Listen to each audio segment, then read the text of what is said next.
Chapter 255. Xiaoju returned to the Xiao Manor in the evening. It was almost dark. He Yan saw him as soon as he walked to the door of the courtyard. He hurriedly asked, "Xiaoju, do you know Mr. Wei?" Xiaoju said, "I just came back from the Wei Manor." With that he entered the room. He had gone to the South Manor army to train early in the morning. Later he learned about Wei Xuanzhang's death remonstrance and hurried back. He hadn't even had time to change his clothes after returning from the Wei Manor. "I'm going out tonight," he said. Yan's heart thumped. She looked at him. "Xiaoju," he walked to Yan's side and asked, "Do you still have the black jade I gave you before?" Yan paused. She took the jade pendant from her waist and pinched it in her hand. "I will leave some people in the manor. If I don't come back tomorrow morning, take this jade out of the city and find Shen Han of the Liang province guards." "Xiaoju." Yan didn't directly answer his question. Instead, she grabbed his hand, her expression uncertain. "Are you?" She didn't say the rest of her words. There were some things that didn't need to be said to be understood. Xiaoju looked down at her. He knew that although Yan was bold, she hadn't done anything out of line in these years. But there's not much time left.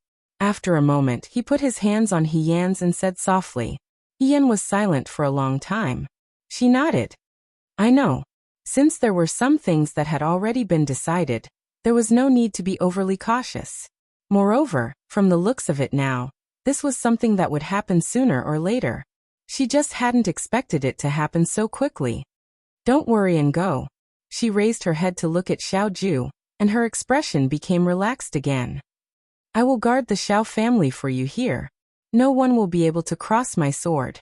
But Xiaoju, you have to remember that my sister-in-law is pregnant and can't take the shock. So tomorrow morning," she held Xiaoju's hands tightly, "you have to come back.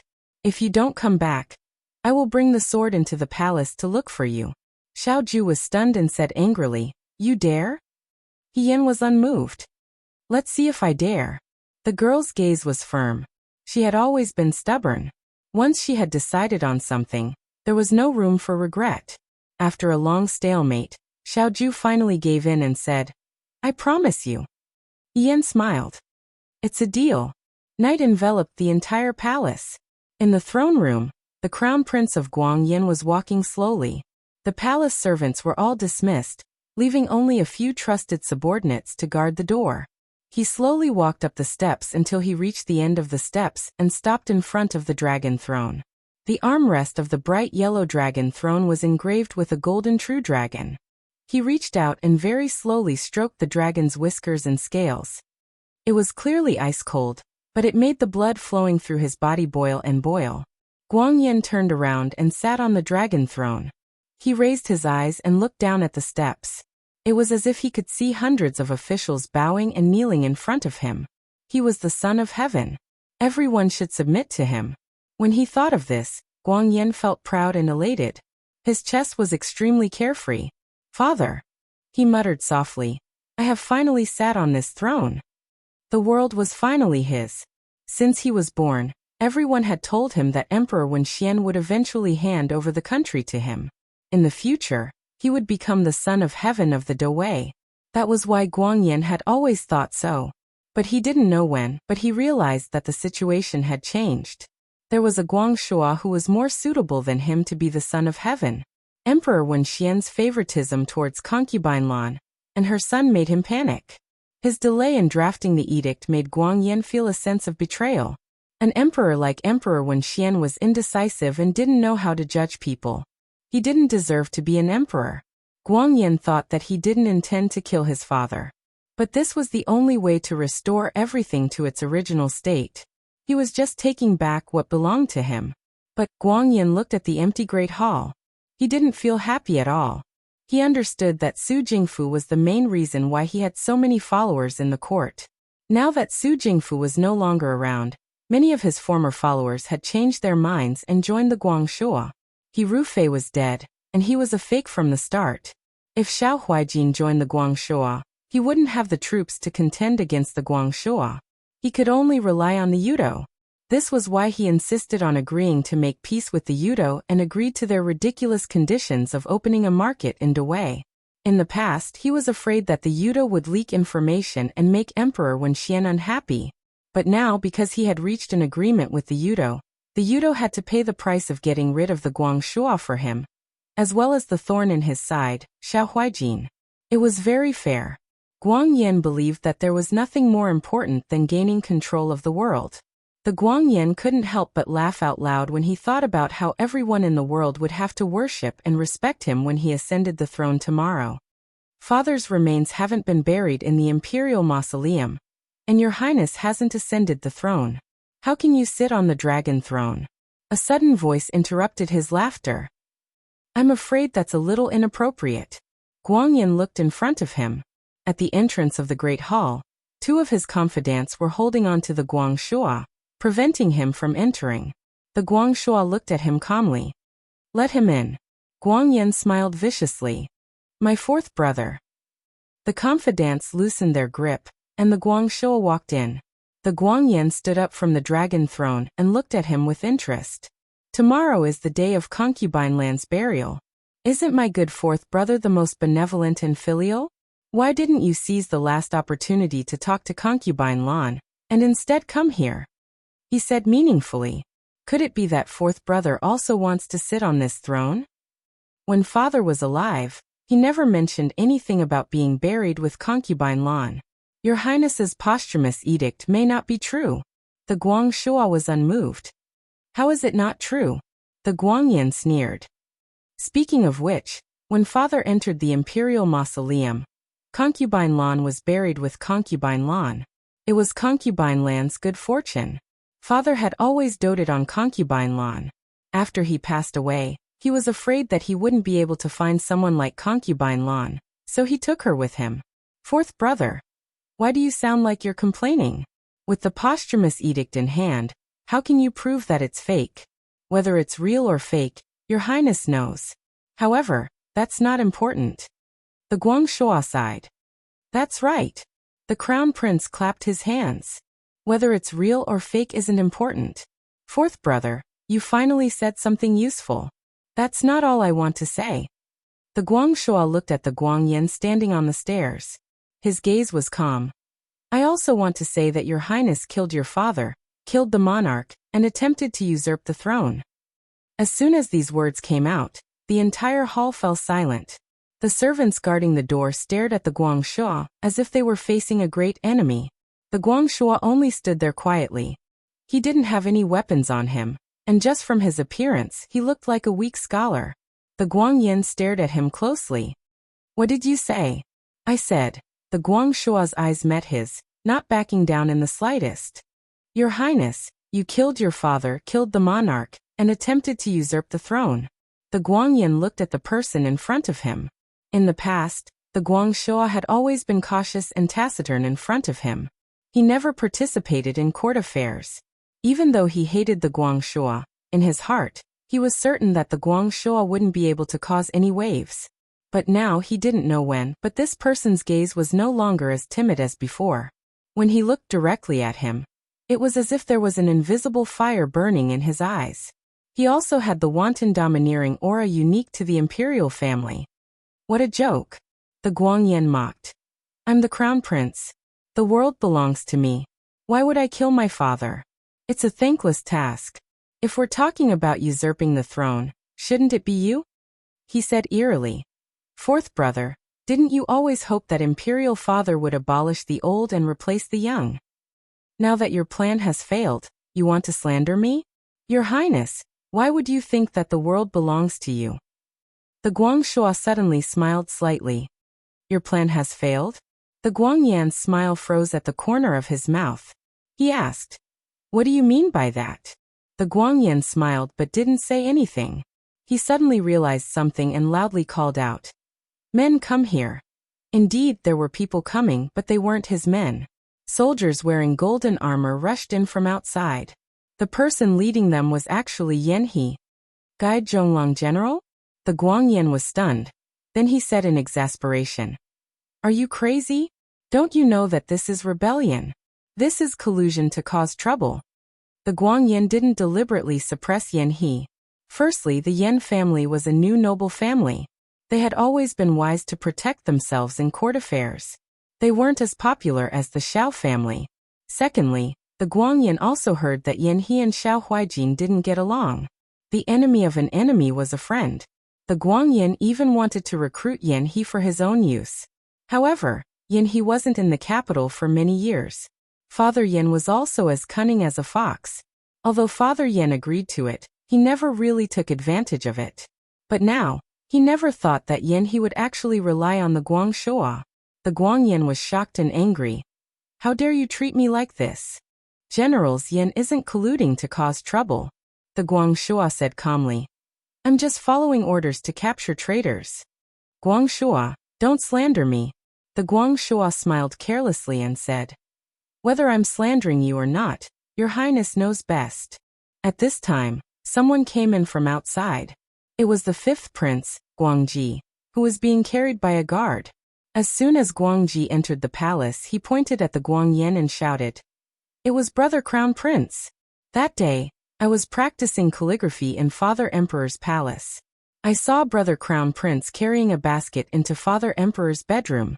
After Brother Crown Prince left, Chief Steward he went in and said that Father Emperor had passed away. Without waiting for the Guangyan to speak, the Guangshua said. Imperial physician Lin from the palace found traces of poison in the blanket in Father Emperor's bedroom. That day, only Your Highness brought ginseng soup to Father Emperor's bedroom. The Guangyan sneered. Father Emperor wasn't poisoned to death. He knew better than anyone how Emperor Wen Xian died. If the Guangshua thought that he could use this to convict him, then he was gravely mistaken. Your Highness, it doesn't matter whether it's true or not. The Guangyan was stunned.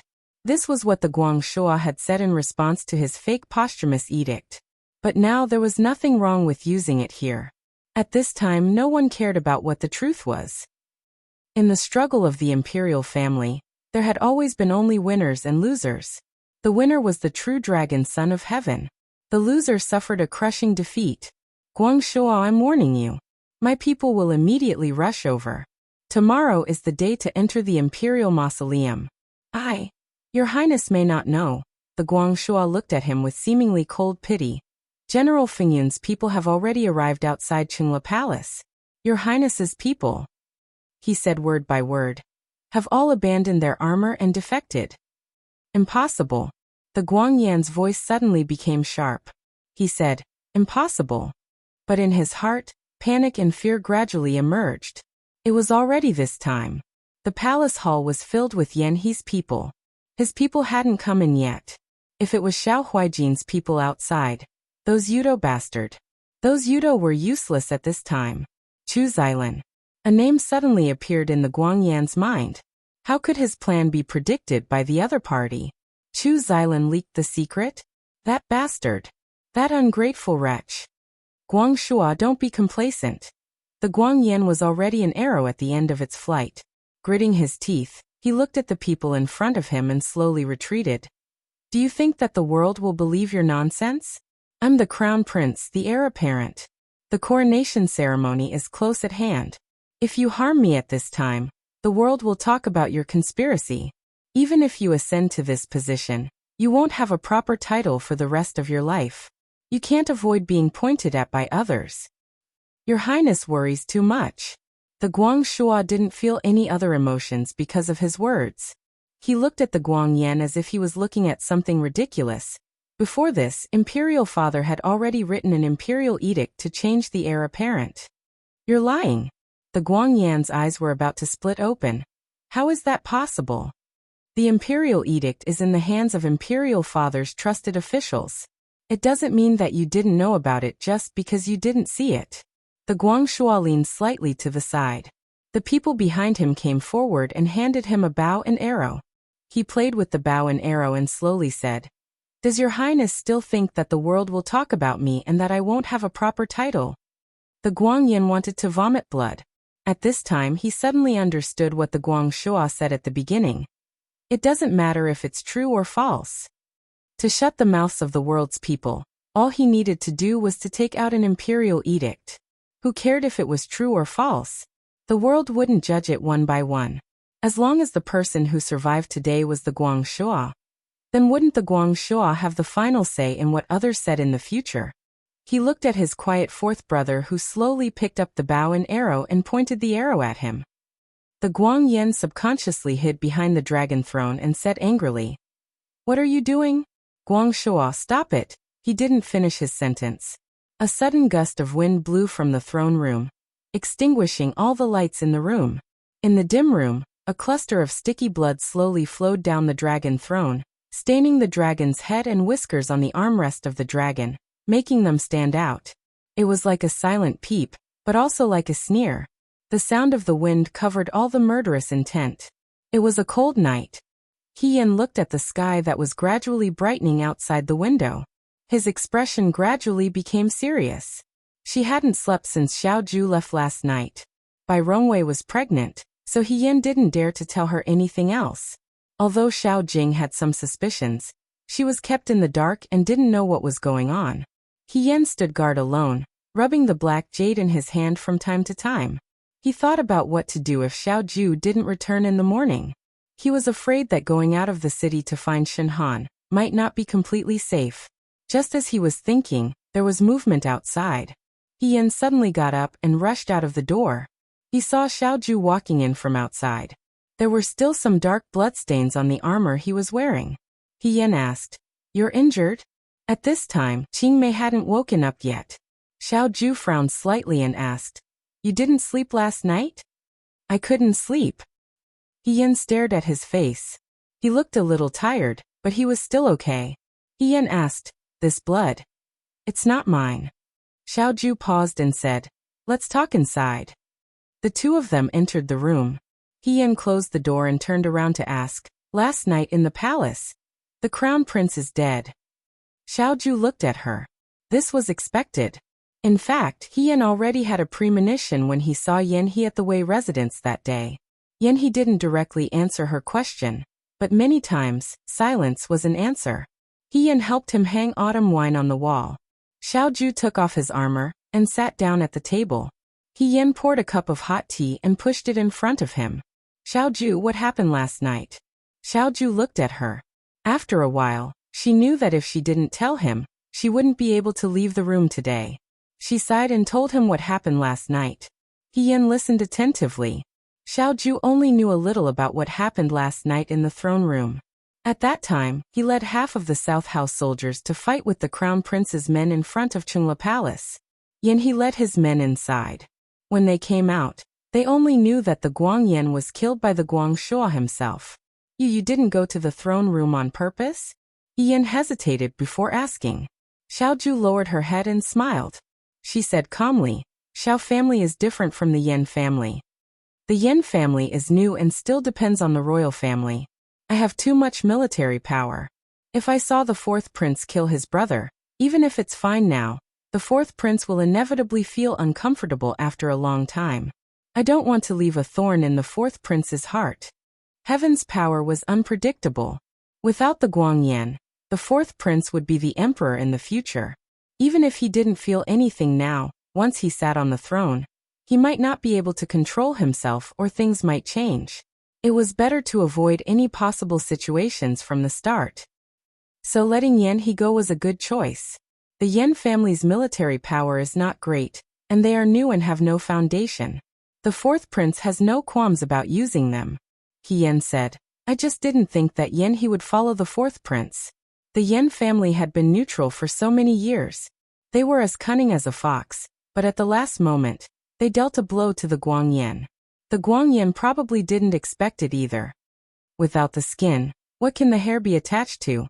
Xiaoju raised her teacup and took a sip. She said, "When it's time to make a choice, even if you don't want to, you have to do it."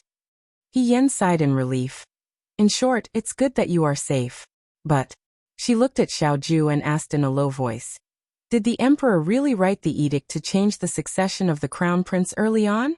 Did the fifth prince really see the crown prince poison him?" These things happened one after another, and it was too coincidental. It made the Guangyan's ascension to the throne a matter without any objections. It's not important whether it's true or not. Xiaoju narrowed her eyes. The crown prince is already dead. Everything was settled. Chapter 256. In one night, the world had changed hands. The Guangyan had killed his father and tried to usurp the throne. The fourth prince, Guangshui, brought along guide Zhonglong to arrest and convict him. Before Emperor Wen Xuan passed away, he had already written an imperial edict to change the crown prince. After entering the imperial mausoleum, the coronation ceremony was held as usual, but the person who ascended the throne was no longer a Guangyan, but a Guangshui. No one in the imperial court dared to object. Guangshui's way of doing things was completely different from his magnanimous appearance. He was decisive and ruthless.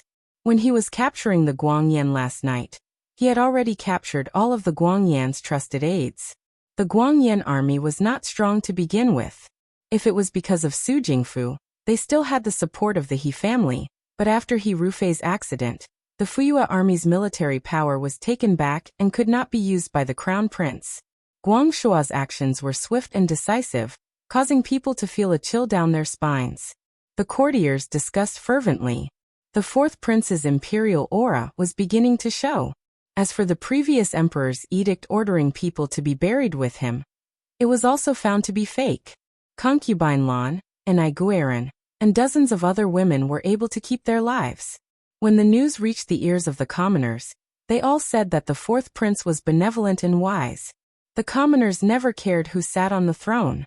As long as they had clothes to wear and food to eat, it did not matter who was the emperor. The courtiers also did not object. Currently, in the Dawei imperial family, the fifth prince, Guangji, was still young. The only person who could hold the fort was Guangshui. Emperor Wen Xuan entered the imperial mausoleum. In Qinglan Palace, concubine Lan took off her heavy ceremonial robe. Just as she sat down, someone walked in from outside. It was Aiguiron. "Congratulations, elder sister, for getting what you wanted." Aiguiron walked to the small table and sat down. She put on a fake smile and said, "Soon, this concubine will have to call elder sister Empress Dowager." Concubine Lan looked at her, her eyes as gentle and calm as before. "Noble lady and I, aren't you still alive?" Noble lady and I was stunned. That day, Wei Xianzhong had killed himself in front of Chungla Palace, causing the conflict between the crown prince and Dawei to reach its peak. The crown prince was so violent and paranoid, and she was going to follow Emperor Wen Xuan into the dark tomb tomorrow.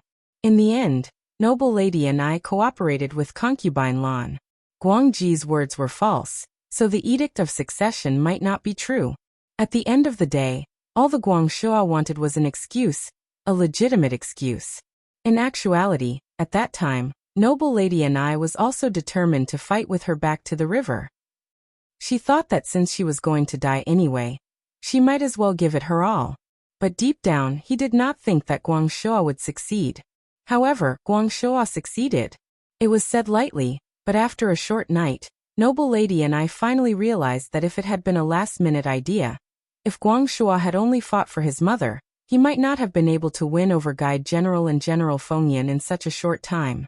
Concubine Lan had probably foreseen what had happened in the throne room last night many years ago. Thinking deeper, perhaps Concubine Lan was not completely unaware that Emperor Wen Xuan had died at the hands of the Guangyan.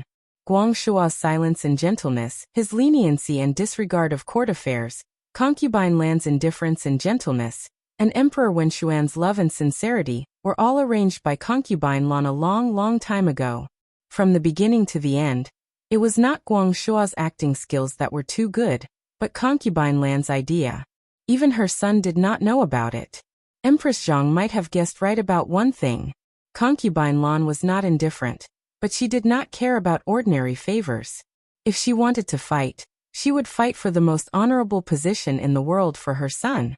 Therefore, the crown prince was destined to lose because he did not have a mother who could endure for so many years without revealing any flaws. Guangji was still young, and from today onwards, no one in the entire Dawei's imperial family would be a match for Guangshua. Noble lady and I slowly felt a chill in her heart. The woman in front of her had a gentle appearance. She had never seen her reprimand anyone in all these years, but it turned out that she was the most terrifying one. It's good that this concubine is alive. Noble lady and I lowered her head, and there was a trace of humility and fear in her voice. From now on, This concubine will follow concubine Lan well. Guangji. I hope concubine Lan can take good care of him. Concubine Lan did not speak, and only looked out of the window. After a long time, she turned her head back, as if she had heard noble Lady Ni's words clearly. She nodded slightly, closed her eyes and said, "Okay." The crown prince's residence was in chaos. The servants wept and were dragged away by the soldiers. The crown princess screamed as she was taken away. Before she left, she scratched the wall with her nails, leaving a long mark. Someone walked slowly, all the way to the last room at the back of the courtyard. This was a secret room. The crown prince's Guang Yan temperament was fierce and ruthless. If someone offended him, he would kill them directly to vent his anger. If it was worse, he would lock them up in the secret room of the crown prince's residence and torture them. Now that the crown prince's residence was in trouble, the soldiers were busy arresting the family members in the residence, and no one paid attention to this place. The young man walked slowly, his clean boots stepping on the wet ground. The secret room was very dark, and there was only a dim light. Dark traces could be seen, either dried or glowing. It seemed to be human blood. This place was built like a prison. The rooms were separated by iron bars, and there were no guards. Hearing someone move, the people in the room did not react. At most, they raised their heads slightly, and then quickly lowered them. The people here were already dying, and they did not think that anyone would come to save them. Despair filled this place. He walked slowly. Every time he passed by a room, he would stop in front of the door and carefully examine it, as if he was trying to identify the appearance of the person inside. When he found that it was not, he would walk away. They walked through the rooms one by one until they reached the last room. There was a figure curled up on the ground, lying on her side like a child. Her hands were hugging her shoulders, and her head was buried very low in her chest. Her clothes were untidy. Although she did not move, her body began to tremble slightly. Chu Zhao stopped in his tracks. He looked at the figure inside. After a while he opened the door. The person inside still did not move. She did not even look at him. Chu Zhao walked in front of this person, and slowly knelt down. It seemed that he wanted to comfort her, but he did not know where to start. After a while he said gently, "Ing Xiang." The person in front of him trembled violently. "Ing Xiang." Chu Zhao paused and said, "The crown prince is dead. I'm here to bring you back." He reached out and wanted to help Ing Xiang up, but he was blocked by Ing Xiang. She seemed to have no strength, and this little bit of resistance was useless. Chu Zhao helped her to sit in front of the stone wall, and helped her to brush away the messy hair in front of her eyes. Then he was stunned. "You don't look," Ing Xiang said weakly. It turned out that her beautiful and charming face was covered with terrible knife marks. Because she was not properly treated, the knife marks had not scabbed and were dripping with blood. At a glance, she looked like a female ghost who came to take her life. It was shocking and horrifying. Chu Zhao's heart trembled. The night before the Guangshua went to Chungla Palace, Chu Zhao went to the fourth prince's residence. He had already seen clearly that the Guangyan could not win against the Guangshua. Empress Zhang was also not a match for the concubine Lan. He really did not have any other choice. Even if he followed the Guangshua now, the Guangshua would not use him again. But if he followed the Guangyan, he would just be tied to the Guangyan and die together. When Su Jingfu was alive, he told him that no matter what, he had to learn to make choices. He chose to do his last business deal with the Guangshua. He revealed the crown prince's military arrangements and betrayed the crown prince in exchange for a condition that would allow him and Ing Xiang to live. He no longer hoped to have any achievements in his official career, because it was already impossible. Although survival was a bargaining chip, and he did not know if it would succeed in the end, at least he could survive for now. At that time, the Guangshua looked at him, as if he did not expect Chu Zhao to raise such a condition. He only asked, "Fourth young Master Chu, since you value your servant girl so much, why did you take the initiative to send her to the Guangyan's side? Since you sent her to be your informant, you should not have any other feelings. Now that things have come to this point, other than asking for this woman, you do not have any other desires." Chu Zhao said warmly, "This subject does not understand either." To him, there was nothing in the world that he could not use, and there was no person that he could not use. But every time, at some point, he would leave behind some weak spots that should not have existed. Ian was like this, and so was Xiang. He looked at Xiang in front of him, and for a moment he did not know how to react. Xiang only glanced at him, and then quickly lowered her head, as if she was afraid that she would dirty Chu Zhao's sleeves, and did not say anything else. Outside, the sound of soldiers scolding and servants crying could be faintly heard. Xiang listened carefully for a while, and then said, "Is the crown prince dead?" Chu Zhao came back to his senses and said softly, "Yes. You can leave the crown prince's residence." When Xiang heard this, she did not show a happy expression. Instead, she seemed to take a step back and said, "No. Do you not want to go back with me?" Chu Zhao asked. Fourth young master. Her voice was as soft as the most fragile silk, as if it would shatter with the slightest pull. Xiang said, "This servant cannot leave." Chu Zhao was stunned. Why? As if she had experienced a great struggle, Xiang slowly reached out her hand and pulled up her sleeves. Chu Zhao's eyes suddenly widened. The originally flawless skin on her sleeves was now unrecognizable, as if it had been burned by fire, and also as if it had been smashed, and showed signs of ulceration. The crown prince fed this servant a poison with no antidote, Xiang said. This servant is a person who is waiting for death. The Guangyan hated her betrayal and disloyalty, and had countless ways to torture disloyal people. Xiang's appearance was extremely beautiful, so he destroyed her appearance. He also made her die in the most heartbreaking and cruel way. Watching the last inch of her perfect skin fester, and finally die, was disgusting and nauseating. Killing someone's heart, that was all. In an instant, Chu Zhao was extremely confused. He had not felt this way for many years. He looked at Xiang, not knowing what to do, and said, "Don't worry, when we get out, I will find a doctor to treat you." "It's no use," Xiang smiled bitterly. "This servant knows very well that I can't be saved." The burning torches on the wall swayed quietly, illuminating half of her blood-stained face. It was terrifying, and she no longer looked as beautiful as before. Chu Zhao looked at her in a daze. He knew that Xiang would not have a good ending after falling into the Guangyan's hands, but he never expected that it would be like this. She was not dead, but she might as well be dead. "This servant has one more thing to ask." "Say it," he said. "This servant doesn't have much in her life, only her appearance is acceptable." Xiang stretched out her hand, as if she wanted to touch her face, but her hand stopped in midair. "Now that my appearance is ruined, and I have taken an incurable poison, this servant does not want to die horribly. Fourth young master, can you give this servant a quick death? You want me to kill you?" Chu Zhao looked at her in shock. This servant's life was originally saved by fourth young master, and now that I die in fourth young master's hands, it can be considered complete.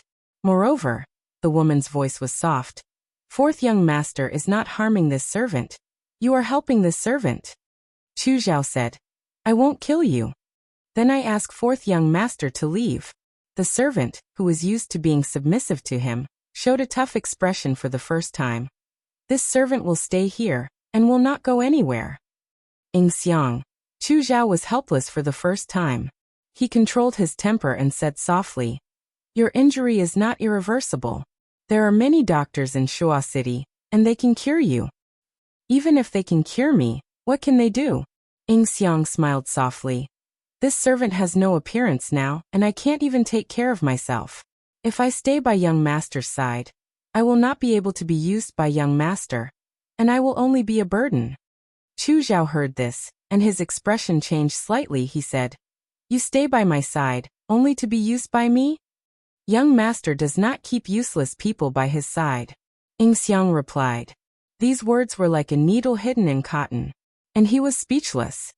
"This servant was sold as a commodity by my father in the past, and it was young master who saved this servant.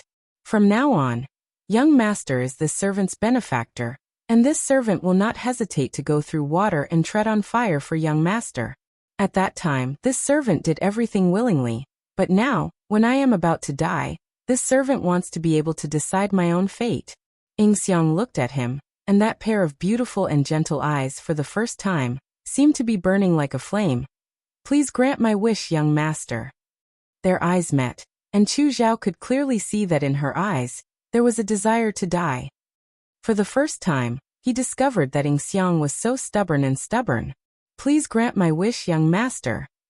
The woman in front of him knelt down with difficulty, and with her movements, the terrible scars on her body gradually became visible, exuding the smell of dirty blood. It was just like the first time she met Chu Zhao, and was bought by Chu Zhao, when she knelt down in fear and unease. She did not have long to live, and even if she did not die now, she would not live for long. Chu Zhao closed his eyes. I promise you. Thank you, young master.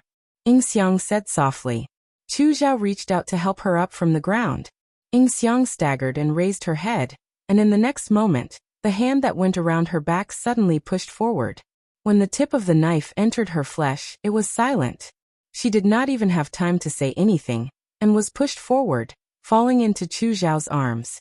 Chu Zhao let go of his hand, held her in his arms, and half knelt on the ground.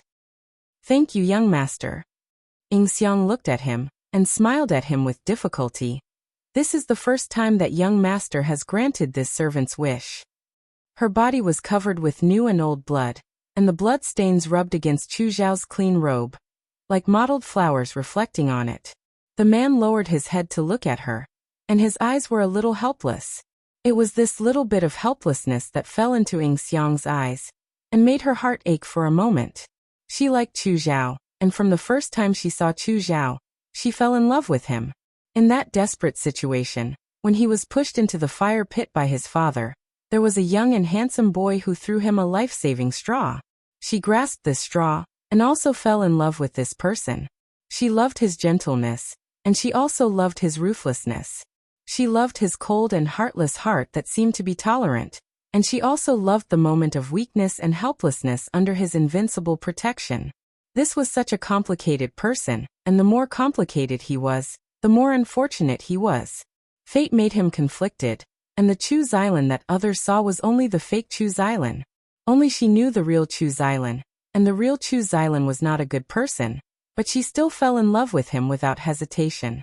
These years Xiang stayed by Chu Zhao's side, and she was made difficult by Madame Chu, teased by the 3 legitimate sons of the Chu family, and targeted by Su Pingting. In the end, she was even sent to the Crown Prince's residence.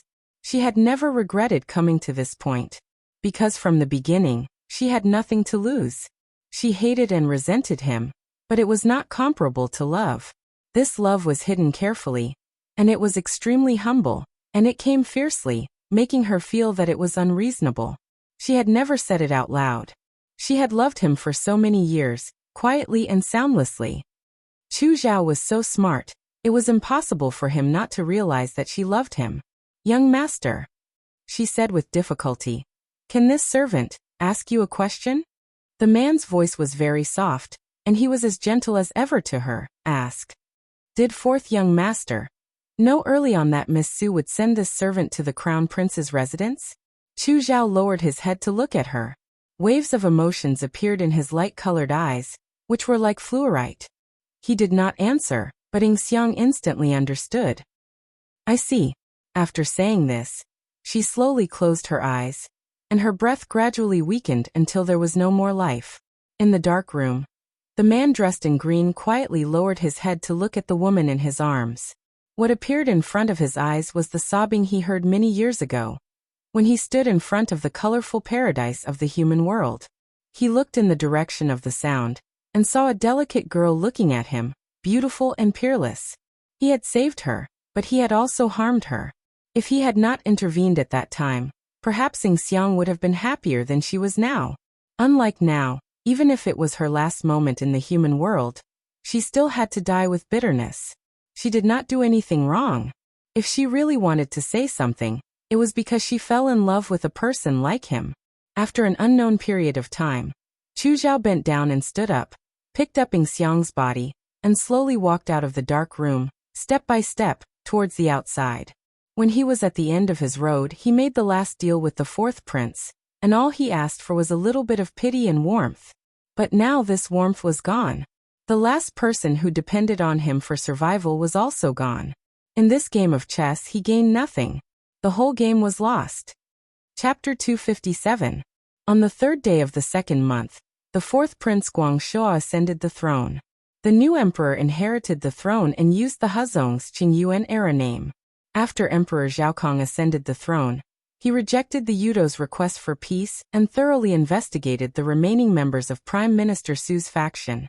He posthumously conferred the title of Wei Xianzhang, the owner of the Xianchang Dojo, with the posthumous title of Wenzheng.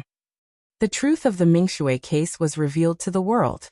Su Jingfu had controlled the court for so many years and conspired with the crown prince to oppress the common people. Now that Emperor Zhaokong had ascended the throne, the Su faction that followed the crown prince naturally would not be spared. The only exception was probably Su Jingfu's favorite student, the fourth young master of Shi Jin's household. Not long ago, Emperor Zhaokong allowed Chu Xilan's request to resign. After Chu Xilan resigned, he left the Chu family and disappeared from Shuo capital. It was said that someone had seen him at a relay station outside the city. He most likely left Shuo capital. As for where he went, no one knew. However, no one had seen the beautiful maid by his side. In the courtyard, Qingmei was feeding Air Mao a cooked bone. He Yan looked at the harmonious scene between the two of them, and was a little stunned. "Don't tell me you also want to eat that bone?" Someone beside him asked with a hint of ridicule. He Yan came back to his senses and saw Xiaoju walk in from outside. He went out early in the morning. The fourth prince should be called Emperor Zhaokong now. Ever since he ascended the throne, he had frequently summoned him. He Yan understood the fourth prince's plan. There were still some remaining members of the crown prince's faction in the court. Xiaoju and Yan, he were people that Emperor Zhaokong had decided to put in important positions. This should be a good thing, but He Yan felt uneasy. "Something on your mind?" Xiaoju raised her eyebrows. After the emperor ascended the throne, the matter seemed to have come to an end. He Yan looked at the sky. But those Yudo probably won't let it go. Since they had planned for so many years and worked together with the crown prince and Su Jingfu, now that the crown prince and Su Jingfu had fallen, how could they be reconciled?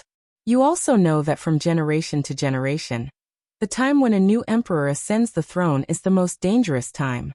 With the change of power, the position was still unstable, especially when the people in the imperial court had different opinions. It was easy for others to take advantage of the loopholes. He Yan had also dealt with those Yudo before. No matter how he looked at them, they did not seem like the kind of people who would willingly retreat. "I know," Xiaoju said calmly. He Yan looked at him. How did the emperor deal with the Wutua envoys? Previously, the crown prince released those people. Now some of them have been captured, but the news should have spread to Yuchuo. "You mean they're going to make a move soon?" Xiaoju smiled and said, "Not bad." He Yan sighed silently in his heart. Although she was a general, she did not like fighting. Fighting meant blood and sacrifice, and countless people were separated from their families. Especially at this juncture. Also as she looked at the man beside her. The man's gaze fell on the yellow dog that was making a fuss in the courtyard. He smiled slightly. This was a rare moment of peace. "Forget it." She swallowed her words. After a while, she reached out and grabbed Xiaoju's arm. She said seriously, "Xiaoju, I want to eat braised pigeon tonight." Peaceful days were always short.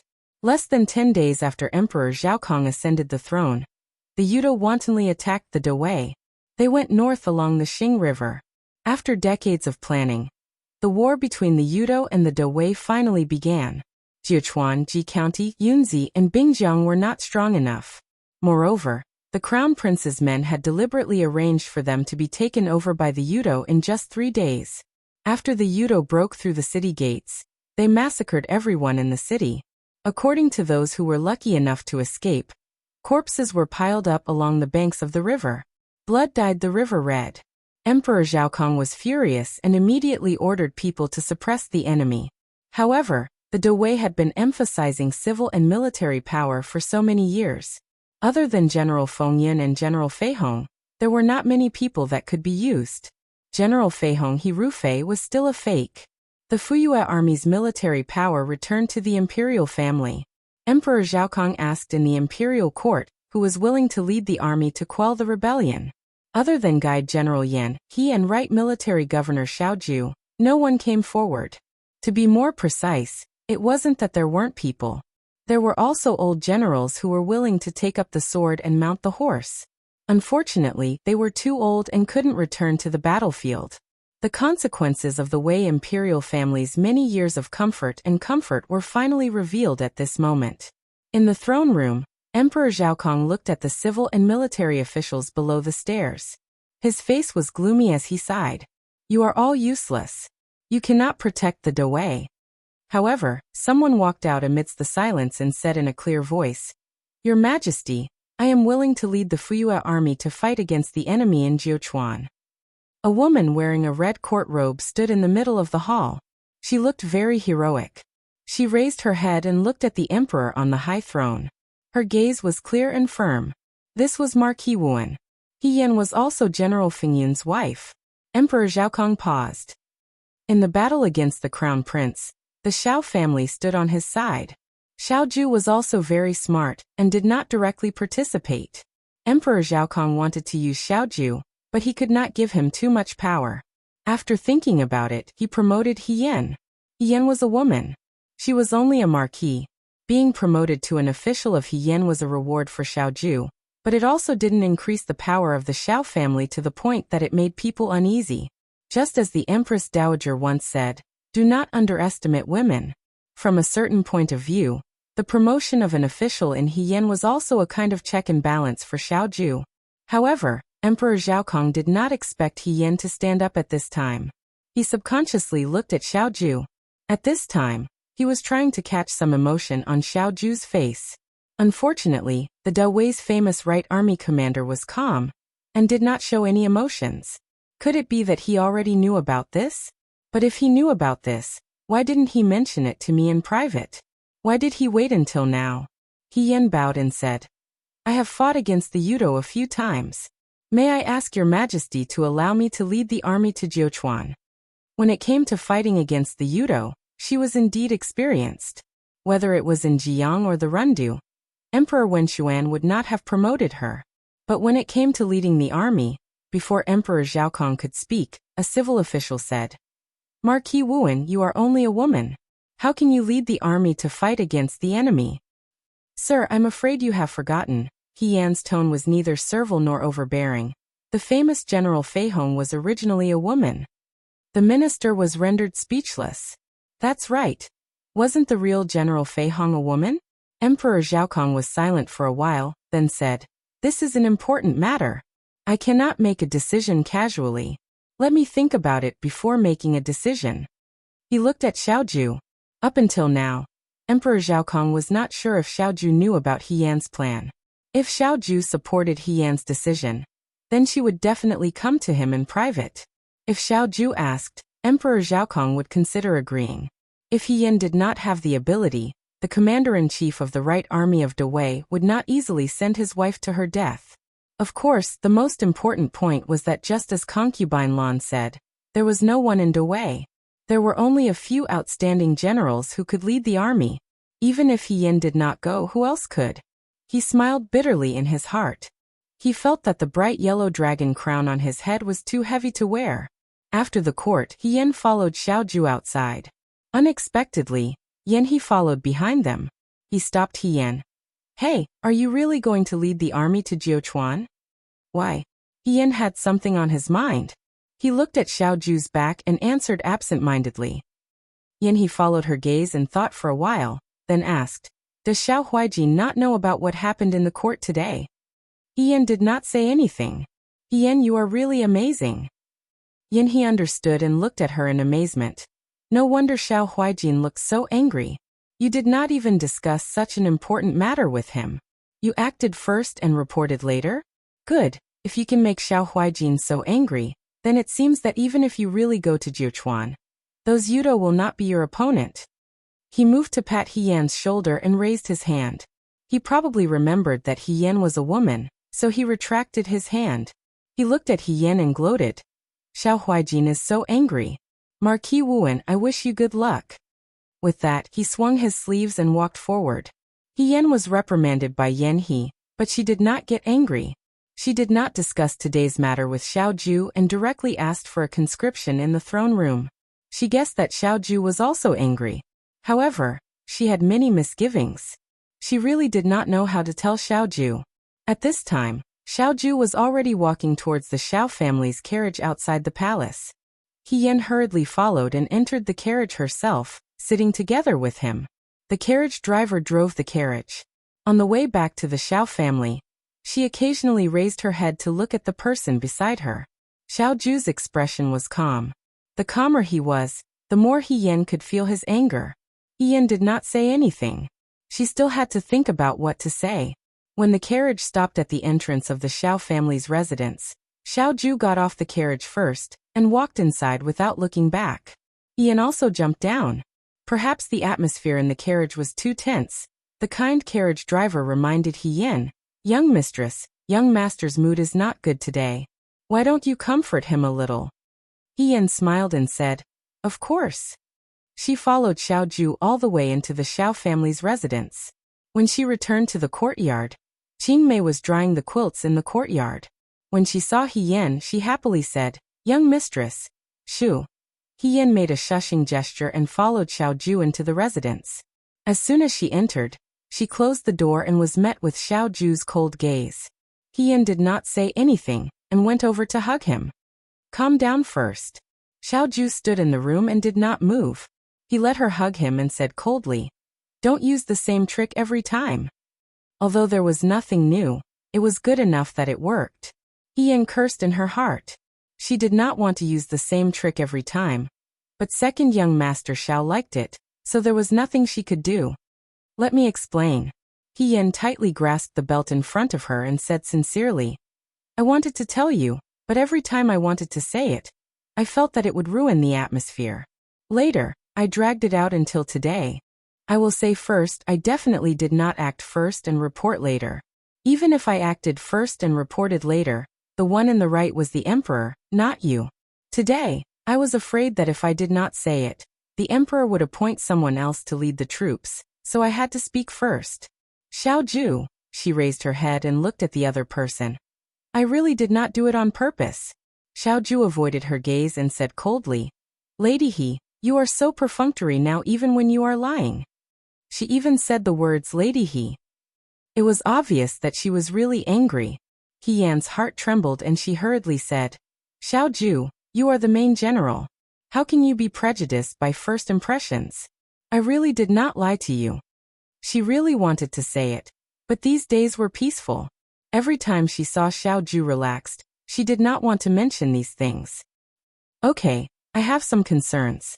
Seeing that second young master Zhao's attitude was still cold, He Yan honestly admitted her selfish motives. I don't know how to tell you." She loosened her grip on Xiaoju's belt and looked down at her toes like a child who had done something wrong. She said hesitantly, "Yudo is in chaos. You want to lead the troops to Yunzi. Yunzi and Jiuquan are not in the same direction. If I take the initiative to ask the emperor for permission to lead the troops, and the emperor agrees, I will have to lead the troops to Jiuquan alone. You must be very worried." She glanced at Xiaoju's face and saw that Xiaoju was looking down at her. Her eyes lit up, but he quickly turned his head away. Ian had an idea. She grabbed his hand and looked up at him. She said affectionately, "After I married you, I saw that all the men in Shuo capital were not as considerate as you. You are unique as a husband. You must be worried that a delicate wife like me will be alone outside. If I really lead the troops to Jiuquan, I'm afraid that you will miss me and worry about me every day. You might even lock me in my room. I am such a delicate girl. I will not see the light of day." She started to talk nonsense again. Xiaoju was angry and laughed. He looked at her and said, "Lock you in your room?" He sneered. "There is no delicate wife in this world who can break the lock with one punch. That's where you misunderstand me." Ian pointed at his chest. "Although I look strong and mighty, my heart is very weak. For example, when you were angry just now, I was very sad. My heart was broken," she said shamelessly. Xiaoju was speechless. After a while he said calmly, "Do you think that if you want to lead the troops to Jiuquan, I will not agree?" Ian did not say anything. He stared at the woman in front of him. He was slightly angry, but in his anger, there was a trace of imperceptible helplessness. Finally he turned and said, "If you had told me directly, I would not have stopped you. Ian looked at his back and stopped smiling. She said in a low voice, I thought that if it were you, you would let me go with you to Yunzi. Jiuquan is close to Mo County. You are familiar with Mo County's terrain. Naturally, you would be more willing to lead the Fuyua army to Jiuquan. Xiaoju's voice was calm. In Yunzi, you will not be able to fully utilize your strengths. Hien was stunned. He turned and looked at Hien.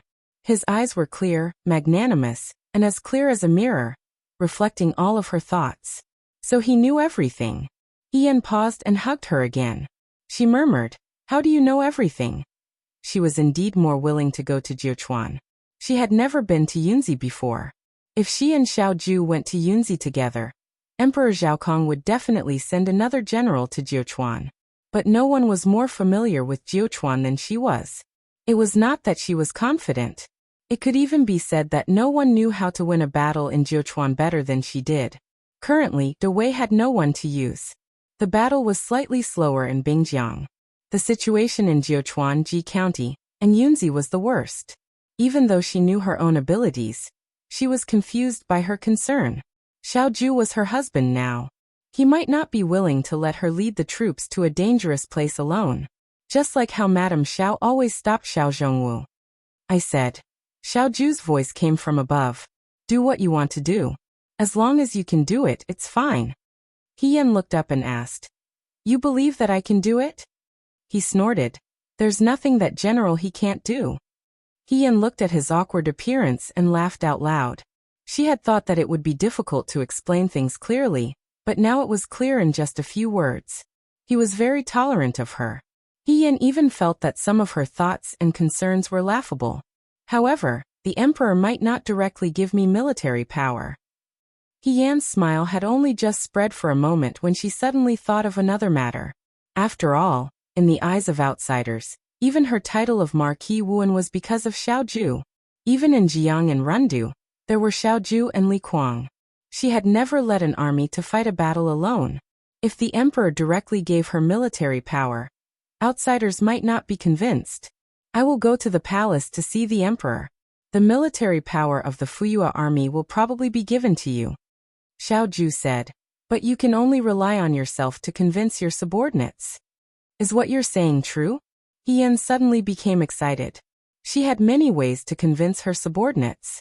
If Xiaoju could convince Emperor Zhaokong, then this matter was set in stone. The emperor didn't directly reply to you today, because he was waiting for my opinion. He smiled. He doesn't believe you, but he believes me. If I promise you, he will believe in your ability to lead the troops. We are in troubled times. Isn't the emperor afraid that if he gives me military power, we will have too much power and be a threat to him? Hien joked. At this juncture, whoever had military power would have a chance of winning. Although the crown prince was no longer here, and there was no one in the imperial family who could threaten Emperor Zhaokong. But if a general had too much merit, since ancient times, it was not something to be happy about. Big brother and sister-in-law are still in the capital. Moreover, sister-in-law already has a child of the Xiao family in her belly. In a few years, the emperor won't suspect the Xiao family. Hien sure too was relieved, but she looked at the person in front of her and asked, I have another question. You said that the emperor wanted you to promise me. Xiaoju, do you believe that I can defeat those Yudo? Xiaoju seemed to think that her question was ridiculous. He couldn't help but laugh. He turned his head and said lazily, In heaven and earth, who wouldn't admit defeat when they see you? Although the words were said in a mocking tone, there seemed to be a sense of pride and glory in his tone. Hien was very happy to hear these words. She stood on her tiptoes and whispered into Xiaoju's ear, Same to you, Military Governor Xiao. I also believe that you will continue to be victorious. Chapter 258. In the end, Emperor Zhaokong allowed Marquis Wuan and Hien to lead Fei Hong's Fuyua army to Jiuquan. Although there were many discussions in the court, they slowly calmed down. Firstly, it was because of the Xiao family, so they did not dare to say anything. Secondly, even if Hien did not go, there were very few people in the court that could be used. It was better to let Marquis Wuan, who had fought against the Yudo, lead the troops. He led the Yen family troops to Ji County first. Xiaoju led the South Mansion troops deep into Yunzi. There was also the slightly older Hui general who led the troops and the Liang province guards to Bingjiang, where the battle situation was slightly better. He Yan led the Fuyue army to Jiuquan. Of the four of them, apart from General Hui, who was slightly older, the other three were quite young. Especially He Yan. Emperor Zhaokong dared to give them the military power not because he wanted to gamble, but because he wanted to cultivate his own trusted subordinates. Especially He Yan. If he used him well, he might become the next Fei Hong. After receiving the command seal, they quickly left the capital. He Yan asked Emperor Zhaokong that when she was in the Liang province guards, Wang Ba and the others followed her to Rundu and cooperated with her during the night attack on the enemy camp. He wanted to go to Jiuquan so that Wang Ba and the others could join the Fuyue army. Emperor Zhaokong agreed. After everything was settled, there were only 2 days left in Shuajing. Spring thunder rumbled, and it was almost time for Jingjia. The willow trees had already sprouted new green buds. They hid by the river and dyed the river green. In the noodle shop opened by Elder Sun in the east of the city, a girl in a blue dress was scooping out the noodles from the iron pot. She was young and could only be considered delicate. When people talked to her, she was a bit shy. She was a quiet and shy girl. 2 young people walked in. The younger one smiled and said, 2 bowls of Yangchun noodles. He handed over some money. Sun Xiaolan hurriedly wiped her hands with a handkerchief before accepting the money. Please take a seat inside, it'll be ready soon. Xiaomai nodded and winked at her big brother. Shirtu glared at her as a warning. The 2 of them found a table inside and sat down. Xiaomai asked Shirtu, Big brother, we're going to war soon. This time, we're not going to the Liangzhou garrison. We're going to fight those Yudo for real. Since you like Sister Xiaolan, why didn't you tell her before you left? Shirtu didn't say anything. If you don't say it, she's in Shuajing City. What if Master Sun arranged a marriage for her? Xiaomai looked at her elder brother. We've been in the Liang province guards for so long. Why have you become such a coward? Shirtu shook his head and said in a low voice, I may not be able to come back alive from Jiuquan. There's no need to give her hope and waste her time. He looked at the busy girl in the blue dress and revealed a rare smile. If I come back alive, I'll tell her about my feelings. Xiaomai looked at Sun Xiaolan and then at Shirtu. After a while, she sighed as if she had accepted her fate. All right, whatever you say, big brother. The noodles were quickly served. Sun Xiaolan smiled and said, Please enjoy. Then she quickly left. Shirtu looked at them for a long time before withdrawing his gaze. A light rain gradually fell from the sky, washing the limestone tiles in front of the shop until they were sparkling clean. The noodle shop's girl went to clean up the empty bowls. When she arrived at the table, she saw a pot of peach blossoms in front of the 2 empty bowls. This pot of peach blossoms had bloomed early, and some of them hadn't fully bloomed yet. They were shallow and deep, with specks of crimson, like the red snow of spring. She was stunned for a moment, and the image of the taciturn, handsome youth surfaced in her mind. After a while, her cheeks flushed slightly. She picked up the pot of peach blossoms and carefully placed it in the room. The mountain was still the same as before, but the bandit stronghold looked a lot more dilapidated. The man with the scar on his face climbed up the last mound and stared blankly at the bandit stronghold in front of him. A child leading a cow by the entrance glanced at him and was immediately stunned. A moment later he howled, Boss is back! Being escorted into the stronghold and being called boss by everyone made Wang Ba feel as if a lifetime had passed. After staying in the Liang province guards for a long time, he had learned to obey. As a lowly soldier, it was very uncomfortable to be surrounded by so many people and treated with so much love and respect. He coughed lightly and said, I came back today to tell you that in a day, I'll be leaving for Jiuquan to fight the Yudo. I also came to see how you guys are doing. Someone squeezed forward and said flatteringly, After boss left, there weren't many people coming to this mountain. The harvest wasn't good, so everyone started farming. They even raised silkworms. Although it's not as good as when we were bandits, it's better in terms of stability. Second boss said that when summer comes, we'll dig a pond in the mountain to raise fish. In the future, we won't have to worry about food and daily necessities. Wang Ba felt very gratified, but also a bit sour. He put on a fake smile and said, "Looks like you guys are doing well without me." Second boss walked over. He was a cultured man who had read books. Back then, when his family was in decline, he had no choice but to become a bandit. However, he couldn't lift or carry anything. At first, Wang Ba hoped that he could come up with some good ideas. Later, he simply gave up and let him stay in the stronghold to teach the children how to read and write. Second boss said. Boss saw how fierce the soldiers were in suppressing the bandits and felt it wasn't safe to rob them again. That's why he went to the Liang province guards and joined the army. However, the outside world has been chaotic these past 2 years. Everyone's lives haven't been easy. Now that we're able to be self-sufficient, it's already very good. Our master is going to fight the Wuxia people. Without master, how can we have a good life outside? We all miss you. If you want to come back one day, you'll still be our boss. Wang Ba felt a bit better. He snorted softly. At least you guys have a conscience. He took out a few ingots of silver from the bag he carried with him and lined them up one by one. This is... Someone asked cautiously. I did a meritorious service in the barracks. It's a reward from the higher-ups. He waved his hand indifferently. I'm eating and living in the barracks now. It's useless to keep it. You guys can take it. Buy whatever you want. Don't say that boss doesn't care about your lives. This. Second boss hesitated for a moment. You exchanged this with your life. We don't dare to take it. I told you to take it, so take it. Stop talking nonsense. Wang Ba glared at him. You dare to talk back? Everyone looked at each other and did not dare to refute. The children at the side surrounded Wang Ba and all of them pounced on him, shouting, Boss, you're amazing. Boss is the best. Wang Ba was squeezed until only his head was sticking out. He said angrily, Don't step on me. Get off. When the crowd saw the commotion, they lowered their heads and laughed softly. In the shabby thatched hut, there was a rare big pot of mutton stew on the table. The 11 or 12-year-old boy was at the age when he could eat a lot. His mouth was full of oil and his cheeks were bulging. Hong Shan said, Eat slowly. No one will fight with you. Brother. The child looked up and said vaguely, Next time you come back, let's eat mutton stew again. Hong Shan laughed. Okay. The old woman next to him shook her head in disapproval. You listen to him. What if this child is spoiled? Aching is so obedient. How can he be spoiled?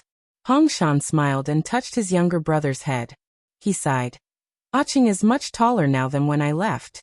In a few years he'll be able to take charge. In their family, there were only a pair of brothers and an old mother. Xiao Mai and her brother were about the same age, but his younger brother was only 12 years old. Hong Shan didn't have much ability in his life. He didn't expect to enter the Liang province guards and meet a group of powerful brothers. However, he was willing to place all his beautiful hopes on his younger brother, hoping that he could bring glory to his ancestors. Aching, he looked at the young boy who was happily eating a mutton leg. When I first came to the barracks and met Marquis Wuan, she was even thinner than you. But later, she became the leader of the Liang province guards. Is she really that powerful? More powerful than brother? Aching asked curiously. Hong Shan smiled. She's much more powerful than me. He looked at the young boy in front of him. She can eat as much as you.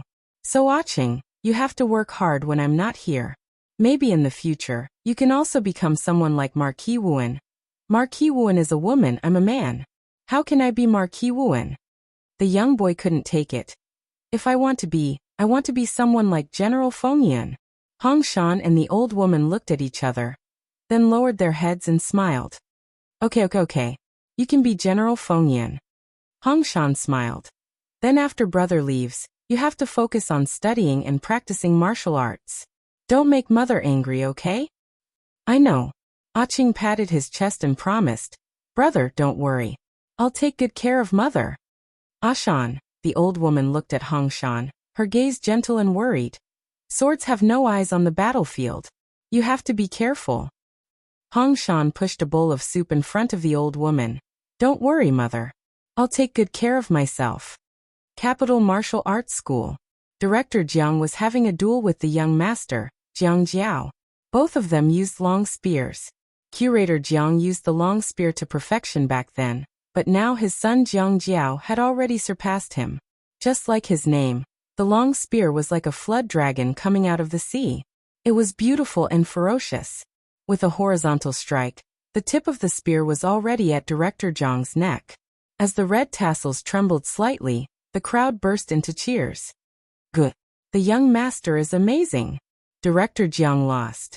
He has to admit that he's old. Although he lost to his son, Director Jiang didn't get angry. Instead, he showed a proud expression. Looking at the tall and straight young man in front of him, he felt a great sense of relief. Back then, Jiang Jiao's fiancée committed suicide for love. Jiang Jiao immediately became a joke and couldn't recover from the setback. He locked himself in his room every day and refused to see anyone. His family and friends came to persuade him, but it was useless. Director Jiang only had this one son. He was angry and heartbroken, but there was nothing he could do. It just so happened that the Liangzhou guards were recruiting new soldiers. He wanted to train this kid's willpower, so he forced Jiang Jiao to join the army.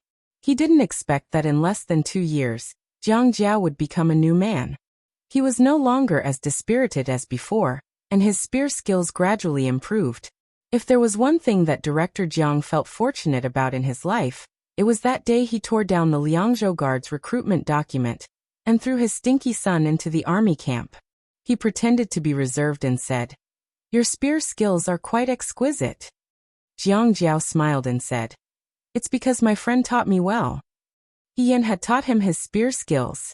Thinking about it, he sighed. He Yan's spear skills were far above his own.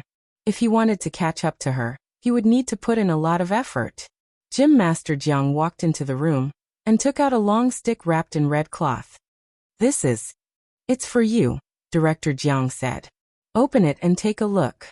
Jiang Jiao opened it and peeled off the red cloth. Inside was a silver spear. This spear was more beautiful and sharper than the one he had brought to the Liangzhou guards. "I'm afraid that your original spear won't be enough for your trip to Jiuquan. Our martial arts center has never lacked good weapons. This spear suits your current spear skills better." Jiang Jiao casually swung the spear in his hand a few times. He found it to his liking and immediately said happily, "Thank you, father. Since you've taken the martial arts center's good spear, don't disgrace our Jiang family's reputation," Director Jiang said in a low voice. After a moment of silence, he added, "Of course, you have to protect yourself. Remember, come back alive." Jiang Jiao smiled freely and put the spear behind his back. He said straightforwardly, "Of course." The drizzle was weak. The restaurant was next to the river. An old man in a straw raincoat was fishing. He was as strong as a black bear and held a large knife in his hand. He stroked the prayer beads on his chest and looked at the restaurant in front of him with an exceptionally gentle gaze. This place used to be his home. It was also a spring day like this back then. Their house was close to the river, so they could catch a lot of fish in this season. His brothers would throw the fish carelessly into the bamboo baskets. The girls would remove the scales, clean them up, and roast them until they were fragrant. His parents were still alive back then, and the courtyard was bustling with activity every day. The carefree days seemed endless, and he also seemed like he would never grow up. In the blink of an eye, many years had passed. Things remained the same, but people had changed. His original family was long gone. The house that used to be filled with memories had become a wine shop. And he was all alone. He didn't even have anyone to say goodbye to before he left. The woman selling wine enthusiastically called out, "Big brother, do you want a bowl of apricot wine?" Huang Xiong turned his head to look. After a while he nodded and said, "3 bowls." "Okay," the woman replied with a smile. He placed the knife on the table and waited for the woman to bring 3 bowls of sweet wine. The wine was sweet and refreshing. It wasn't expensive, but it reminded him of his mother's osmanthus wine. Huang Xiong raised his head. Under the eaves outside the window, raindrops fell drop by drop, smashing a small hole in the ground. He looked and looked, then suddenly shook his head and smiled. Actually, it was nothing. Sitting here now was like sitting in his old home. This woman's care could be considered a mother's advice. The sound of the rain outside was like the noise of younger siblings. And this knife. It was a close friend that would accompany him on his journey. The fierce man raised his head and drank the 3 bowls of wine one by one. He put down the money in his hand, got up, and strode away. Only the rain falling under the eaves was neither fast nor slow. It was exceptionally long. Today, the atmosphere in the Lin family in the capital was strangely cold. Mrs. Lin used a handkerchief to wipe her tears. Looking at the person in front of her, she sobbed. "My son, why did you have to run to G County? Do you know that there are endless wars there? You don't know martial arts. If you ran into a Yudo, what would you do? Mother only has you as my darling. If something happened to you, what would mother do?" "That's enough." Lin Mu frowned and said, "What's the point of crying? What if the servants see you like this?" Mrs. Lin didn't give up and pointed her spear at Lin Mu. "You useless thing. Go tell the emperor to let he come back. Why don't you go in his place? You've already lived for so many years. My son is still young. Wu. He's so weak, how can he go to the battlefield?" Lin Shuanghe. For the first time, he realized that when his mother cried, there were so many tears. "Mother, I asked the emperor myself. I wanted to go. Please don't blame father." Lin Shuanghe said, "This is a good time to make a contribution. Our Lin family can't only treat women. If I go and make a contribution, our Lin family will be famous in Dawei." "Who cares?" Mrs. Lin scolded. "Our family doesn't lack money." For the first time, Lin Shuanghe felt helpless when it came to women. He looked at his father. Lin Mu frowned slightly and asked, "Have you really thought it through? That's a battlefield." "Father, it's not like I haven't been to a battlefield before. Didn't I already run into a Yuto in Jiang? I was fine. You're worrying too much. My luck has always been good. Nothing will happen." "But..." Mrs. Lin still wanted to say something, but someone's voice came from behind. "Shuanghe, come with me." It was Lin Qingtan. Lin Shuanghe finally found a chance to slip away. He hurriedly said, "Grandfather is calling for me." He quickly followed Lin Qingtan. When they reached the study, Lin Qingtan turned around and looked into Lin Shuanghe's eyes. He asked, "You insist on going to Ji County. Is it because of the plague?" Lin Shuanghe was stunned. He then smiled and said, "Grandfather is wise." Yudo had killed innocent people in Ji County. Corpses were piled up like mountains. When he heard that there was a plague, Lin Shuanghe volunteered to go there to deal with the plague. "Have you really thought it through? The battlefield isn't like the capital. It's a place where you can lose your life at any time," Lin Qingtan said. Everyone in the capital knew that the youngest son of the Lin family was quite talented. Unfortunately, the situation was absurd and he couldn't achieve great things. Perhaps even Lin Shuanghe's father, Lin Mu, thought so too. The Lin family's hope for this junior was that he wouldn't cause any trouble for the rest of his life and live a peaceful life. That was enough. "Grandfather." The young man who was always smiling showed a serious expression for the first time. "If it was a peaceful time, I wouldn't be wrong to specialize in women's medicine. But the situation is urgent and the Lin family is afraid of death. They don't deserve to practice medicine. This trip to Ji County is not only to treat the people who have been infected with the plague.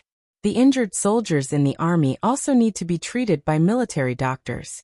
Although the battlefield is dangerous, grandfather has taught me before. As a doctor, you must have the heart of a living person. You must not have a selfish heart. I am the young master of the Lin family. But first I am a doctor." Lin Qingtan looked at Lin Shuanghe in front of him.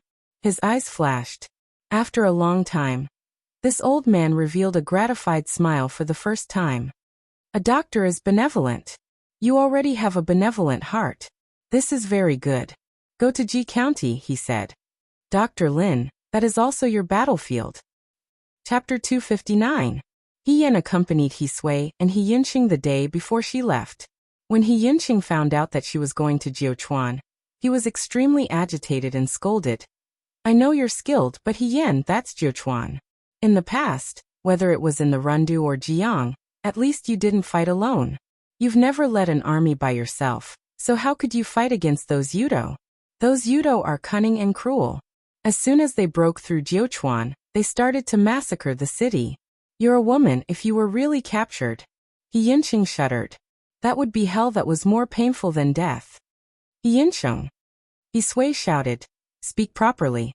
The young man shut his mouth, but his gaze towards He Yan was still filled with endless worry. No matter how much the new recruits of the Liangzhou guards worshipped He Yan, and told him that He Yan was omnipotent, in the hearts of the He family's father and son, He Yan was always the weak little girl who clamored to buy new clothes and lipstick.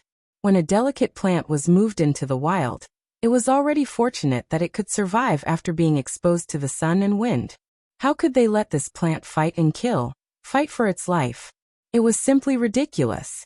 The imperial edict has already been issued, and the commander's seal is also in my hands, He Yan said helplessly. Yunxing calmed down. I haven't gone to Jiuquan yet, and you've already arranged for my defeat. If this reaches the emperor's ears, our He family will be in big trouble. Yunxing was dumbfounded by her words. After a while he said, Isn't it all because you're trying to be brave? A real man, He Yan teased him. The country is in danger, and it needs people. How can you only think about yourself? The teachers in your academy usually don't teach you like this, right? I don't care so much, the young man gritted his teeth and said. I only care about my family. Besides, if you let me go in your place, I'll go without saying anything. What's wrong with the imperial court? There are so many men, yet they let a woman charge at the front. Yan smiled. Yunsheng, what are you talking about? Wasn't General Fei Hong, whom you admired in the past, also a woman? She patted the young man's shoulder. I didn't think too much about it, and I didn't think that I should hide behind just because I'm a woman. But because I thought I could go to war, I went. This has nothing to do with men or women. Yin Yan. Yisui looked at her. His eyes were a little red, but he still had to look generous and carefree. Well said. Father thinks so too. You're a child with a mind of your own. Since you took the initiative to go to Jiuquan, you must have a plan in mind. Father won't stop you. Don't listen to Yunxing's nonsense. Father believes that you can definitely beat those Yudo. As he spoke, he began to choke with sobs. If Yisui wasn't too old and didn't have much talent, Yisui would have picked up his sword and rushed to the battlefield with He Yan. It would be a lie to say that he was relieved. He only had this one daughter, and he raised her like a treasure. Previously, He Yan had secretly gone to the Liangzhou guards, which made him worried for a long time. Now that they were going to face those Yudo with real swords and spears, how could he be relaxed? However, if this was the path that He Yan had decided to take, as her father, the only thing he could do was to help her. Father has wondered before whether our He family would have a general in the future. But I always thought it would be Yunsheng. I didn't expect it to be Yin Yan. He looked at the girl in front of him with emotion. Who would have thought that the arrogant and unrestrained girl who always clamored to buy new rouge would now become a heroine who led an army and personally went to the battlefield to fight against the enemy? He felt proud and sad at the same time. He was proud that Yisui's daughter was so outstanding that no man in the world could compare to her. He was sad because when a girl went to the battlefield, what she had to face was cruelty and darkness that no other girl had ever faced. However, if she wanted to be an eagle in the sky, then she should be allowed to fly in the sky, and not be a kite with the string in her hand. She had her own world. Even if that world was far away that he, as her father, couldn't touch. Father believes that your mother will definitely protect you from the heavens, Yisui said. He looked at Yisui. Yisui, this father, was tolerant and magnanimous. Even now he was completely thinking of her. Even if his heart ached unbearably, he would never show it, and would never pretend to be a tool to tie down his daughter. How fortunate was she that they were her family. Father, don't worry, he held Yisui's hand. His father's hand was broad and rough, and his fingertips were thick with calluses from years of hard work. I'll be back soon after I defeat those Yudo. She paused after each word, as if she was making a promise. I'll definitely be back. The day before they left, He Yan and Xiao Ju went out in the evening and sat in the carriage to Fenglulu. Lin Shuanghe had booked the entire Fenglulu today, and invited a few friends to see them off. He was a spendthrift, and this time he was going to follow them to Ji County. He didn't know when he would be able to squander again. When they arrived at Fenglulu, the waiter downstairs led them upstairs. When they went upstairs, only Lin Shuanghe was there. The table was filled with food and wine, and in the middle of the table was a copper pot. In the pot, mutton was boiling, and the aroma assailed their nostrils. Lin Shuanghe was talking to the beautiful zither player. They didn't know what he said, but the girl kept laughing. Brother Lin. Yan called out to him. Lin Shuanghe turned his head and saw Yan. His eyes lit up, and he walked over and complained. Why did you guys come so late? I've been here for a while, and I thought you guys wouldn't be coming today. Yan looked around. Just the three of us? Just the three of them, and they ordered such a big table. Lin Shuanghe was really a prodigal son. How could that be? I called Yin Nanguang and his wife to come over as well. In any case, we're leaving together tomorrow. Today I'll treat it as a farewell for everyone, and also for myself. However, Lin Shuanghe waved his fan. Yin Nanguang, why are you so late? Could it be that you know you're going to the battlefield tomorrow, so you hid at home and cried today? Lin Shuanghe, who are you scolding? Who's hiding at home and crying? As they were talking, someone's voice came from outside. They turned their heads and saw Yan He supporting Xia Chengxiu as they walked in. He glared at Lin Shuanghe. Who's the coward here? Didn't you invite us here today to build a good relationship with me, so that I can protect you when we get to Ji County, so that you won't be killed by those Yudo? He sneered. Don't think I can't tell. Yan noticed that Xia Chengxiu was being supported by Yan He. He asked with concern. Miss Chengxiu, what's wrong? Are you feeling unwell? Although she should be calling Xia Chengxiu Madam Yan, Yan still preferred to call her Miss Chengxiu. Xia Chengxiu was gentle and patient. It was hard to imagine how she ended up as husband and wife with Yan He, who had such a bad temper. Xia Chengxiu was a little embarrassed. He was about to speak when Yan He interrupted. He wanted to show off, but he didn't want to be too direct. He pretended to be calm and said, It's nothing. It's just that she's pregnant now, so she should be more careful. Pregnant? Yan was stunned.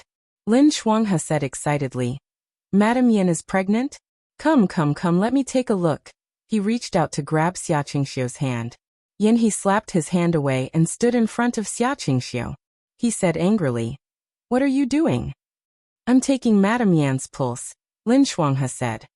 I'm the white cloth divine physician, and I specialize in treating women. Let me see how Madam Yan's fetus is. Get lost. Yan He kicked him. I've already seen the imperial physician in the palace. She's doing very well. You don't have to worry about her. Madam Yan, look at him. Lin Shuanghe held his fan tightly and said in a low voice, You have to take care of him. Xia Chengxiu smiled and shook his head. Yan He's gaze fell on Yan. Yan was puzzled. He looked at Xiaoju, who was sitting at the table, and suddenly said proudly, Xiao Huijin, I'm going to be a father. I heard that. Xiaoju replied coldly. I'm going to be a father before you. Yan He emphasized. I'm going to be a father before you. Yan He must have been a gamer in his previous life. What was there to compare? Furthermore, she and Xiaoju had only been married for a short time. Yan He had been married for a long time. How could they be compared? The competition was simply too unfair. Yan was thinking when Xiaoju suddenly looked up and glanced at him. Yan? Question mark. The next moment, second young master Xiao said slowly, Who told you that you're going to be a father before me? Yan He's smile froze. What do you mean? Your son isn't even born yet. My daughter can already recite books. He stared at the teacup in his hand and smiled slightly. Lin Shuanghe spat out a mouthful of tea. Yan. Was Xiaoju talking about the time when she was drunk and asked Xiaoju to recite a book to him when they were in the Liang province guards? Lin Shuanghe covered his face with his fan and said, Yes. Huijin is going to be a father before you. I can testify to this. It's true. My daughter is so obedient. She can recite everything. How is that possible? Yan He panicked when he heard this. He rushed forward and questioned. She can even recite books? Your illegitimate daughter? Xiao Huijin, you actually have an illegitimate daughter. When did this happen? Wow, everyone says that you're arrogant and look down on everyone. I didn't expect you to be such a despicable and shameless person. And you? He looked at Yan with disappointment and scolded. You look like a hero who kills enemies on the battlefield. How can you tolerate this? Why didn't you use a knife to chop off this bastard's head? Yan, are you afraid that the Xiao family will oppress you? Yan He's eyes narrowed and waved his hand. I'll support you. Tomorrow we'll divorce. Xiaoju frowned slightly. Yan Nongguang, he said calmly. I don't want to fight today. Who's afraid of you? Yan he rolled up his sleeves eagerly when he heard this. Bring it on. Nanguang. Xia Qingxiu shook his head disapprovingly and said softly. Young Master Lin is treating us today. How can we fight? Besides, Military Governor Xiao was joking with you. Why do you take it seriously? When Xia Qingxiu said this, Yan he immediately became listless and said, Okay. The mutton is cooked. Let's sit down and eat. Lin Shuanghe asked them to sit down. When they sat down, he nudged Xiaoju with his arm and said softly, Huaijin, you're really good. Xiaoju couldn't be bothered with him. Lin Shuanghe treated the Lin family's money like water. He always ordered the most expensive dishes. A table of dishes cost a table of silver. However, you get what you pay for. Fengli restaurant's dishes were the best in the capital. Yan originally thought that even though Yan he was henpecked, he was still a general and would be careless. He didn't expect Yan he to be able to impress him this time. Xia Qingxiu remembered what he could eat and what he couldn't drink better than anyone else. Yan guessed that the servants in the palace who served the imperial concubines were probably at this level. As he served Xia Qingxiu, he said, Hey, do you guys know Yang Mingji? When Xiaoju heard this name, she didn't react. Instead, Lin Shuanghe paused and asked, What's wrong? It wasn't like that before. Yan he lowered his voice. Guang Yan agreed to open a market in Dawei for the Yudo. As the governor of Jinling, Yang Mingji opposed it and almost lost his position. I don't know what happened, but I heard that the Yang family had a falling out with him because of this. Yan glanced at Xiaoju and asked, What happened after that? After the emperor ascended the throne, he appreciated his actions. He also saw that when he was in Jinling, he was clean and had outstanding achievements. He wanted to transfer him back to Shuajing, but he was rejected by Yang Mingji. Don't look at me, I don't know why he refused. Yan he shrugged. Even though he is in Jinling now, I think that the emperor admires him. He will return to Shuajing sooner or later. The Yang family must be regretting it now. Why didn't I see that old man Yang was this kind of person? No one answered him at the table. What happened to you guys before? Yan he was very curious about Yang Mingji. He asked Xiaoju, What kind of hatred can be so far away? How many years have passed, and you still remember it? Xiao Huaijin, he said. As a man, you should be magnanimous. What kind of man are you if you are so petty? Shut up, Lin Shuanghe rolled his eyes at him. I think you are the most petty person at this table. I didn't part ways with my close friend. Forget it, Lin Shuanghe said disdainfully. Do you have a close friend? Lin Shuanghe. Yan picked up a piece of radish and put it in Xiaoju's bowl. When second young master Xiao was not in the military camp, as long as he ate outside, he would eat vegetables. He probably minded that others did not clean it well. Yan felt that he was too particular, but, forget it, everyone had their own habits. She interrupted Yan he and tried to change the topic. Miss Qingxiu, do you want the child in your belly to be a young master or a young lady? Xia Qingxiu smiled. She couldn't be considered an outstanding beauty, but she had her own gentle charm. She said, Young master or young miss, I like them both.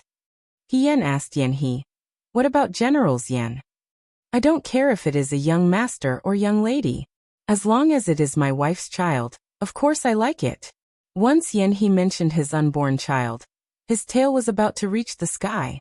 He said proudly, If it is someone else's child, whether it is a young master or young lady, I will hate it. Yan. This person was really arrogant.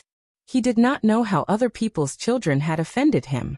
Lin Shuanghe also asked Xia Qingxiu, Sister-in-law, have you named the child? This. Xia Qingxiu showed a troubled expression. I have my own ideas, Yan he interrupted. If it is a daughter, then she will be called Yan Wuxia. Yan. Is this the meaning of admiring Miss Qingxiu? I couldn't tell that you didn't know anything about poetry, but now you are quite smart. Yan he said proudly, How is it? Do you think that I am good at naming? Yan did not know how to respond. Yan he probably did not realize that although it was a good thing that he loved his wife, every time he proudly showed off his love for his wife, he seemed a little, no, he was exceptionally stupid. You are really good at naming. He Yen was very supportive. Then what if it is a boy? Yen he showed a lack of interest. Then he will be called General Yen Liang. I hope that when he grows up, he can also be a general as outstanding as his father. What kind of person is this? Lin Shuanghe mocked. Even at this time, he still doesn't forget to put gold on his face. Lin Shuanghe. Yen he said angrily. When you go to Ji County, do you still want to live? Yes, yes. Lin Shuanghe cupped his hands. I hope that Generals Yen will save this young master's worthless life when the time comes. Only then was Yen he satisfied. He Yen bit into a lamb leg and asked. However, Brother Lin, you going to Ji County is really out of my expectations. I thought that even if you were to go to the battlefield, you would go to Yunzi or Jiuquan. If he went to Yunzi, he could go with Xiaoju. If he went to Jiuquan, he would be with her. It was not that he was boasting. Speaking of which, Lin Shuanghe's relationship with her or Xiaoju was obviously better than He Yen. However, she later understood that there was a plague in Ji County right now. If Lin Shuanghe wanted to go to Ji County, it must be because of the plague. Mimi, Lin Shuanghe had called her sister-in-law a few times before, but in the end he felt awkward and called her Mimi in the end. He said, I know the abilities of you and Huijin. With me or without me, there is not much difference. General's Yen is different. If I am not present, what if he gets injured and there is no godly doctor to treat him? What will happen if the war is delayed? His relations with people are very bad. If those military doctors take the opportunity to poison his medicine, TSK, how tragic. Yen he was furious. Lin Shuanghe, I think that nothing good comes out of your filthy mouth. How could I get injured? This is ridiculous. Let me tell you in the future, don't beg me to save you. Get lost. He Yen knew that Lin Shuanghe was just spouting nonsense. He looked like a playboy, but in fact, he had a lot of ideas in his mind. How could a man raised by the Shuajing's Lin family be afraid of death? He Yen raised the cup in her hand. Because they had to set off tomorrow. She did not dare to get drunk today. She only switched to sweet rice wine. She said, Miss Yuxian gave us a jar of bifang wine earlier, but let's not drink it today. After we defeat those Yudo, we will come to Feng Lulu and ask Brother Lin to prepare a table of good dishes for us. Then we will not waste the wine. For now, let's just make do with this rice wine. Let's hope that we can defeat the enemy and win every battle. Let's hope that we can return victorious. What do you think? Good. Lin Shuanghe was the first to clap. Well said. Xiaoju glanced at her and smiled. The 5 cups collided in the air and made a crisp sound. It was like the sound of weapons clashing. It was also like the sound of a horn announcing victory. Cheers. Chapter 260. All good things must come to an end. It was late at night. Feng Lulu was only left with a mess of cups and plates. The young people had already dispersed, fighting for the last bit of warmth. In the room, a beautiful woman was folding clothes one by one and putting them into a bundle. A man who walked into the room saw her and snatched it away. Chengxiu, I told you not to do these things. Yanni pulled her to sit in front of the couch. You are pregnant now. You should be more careful. What if you get tired? Xia Chengxiu said. I am only pregnant. Why do you have to make it sound so serious? You are pregnant and you are not serious? Yen he made a fuss about nothing. Anyway, there are servants to do these chores. You just have to take care of yourself. Xia Chengxiu was silent.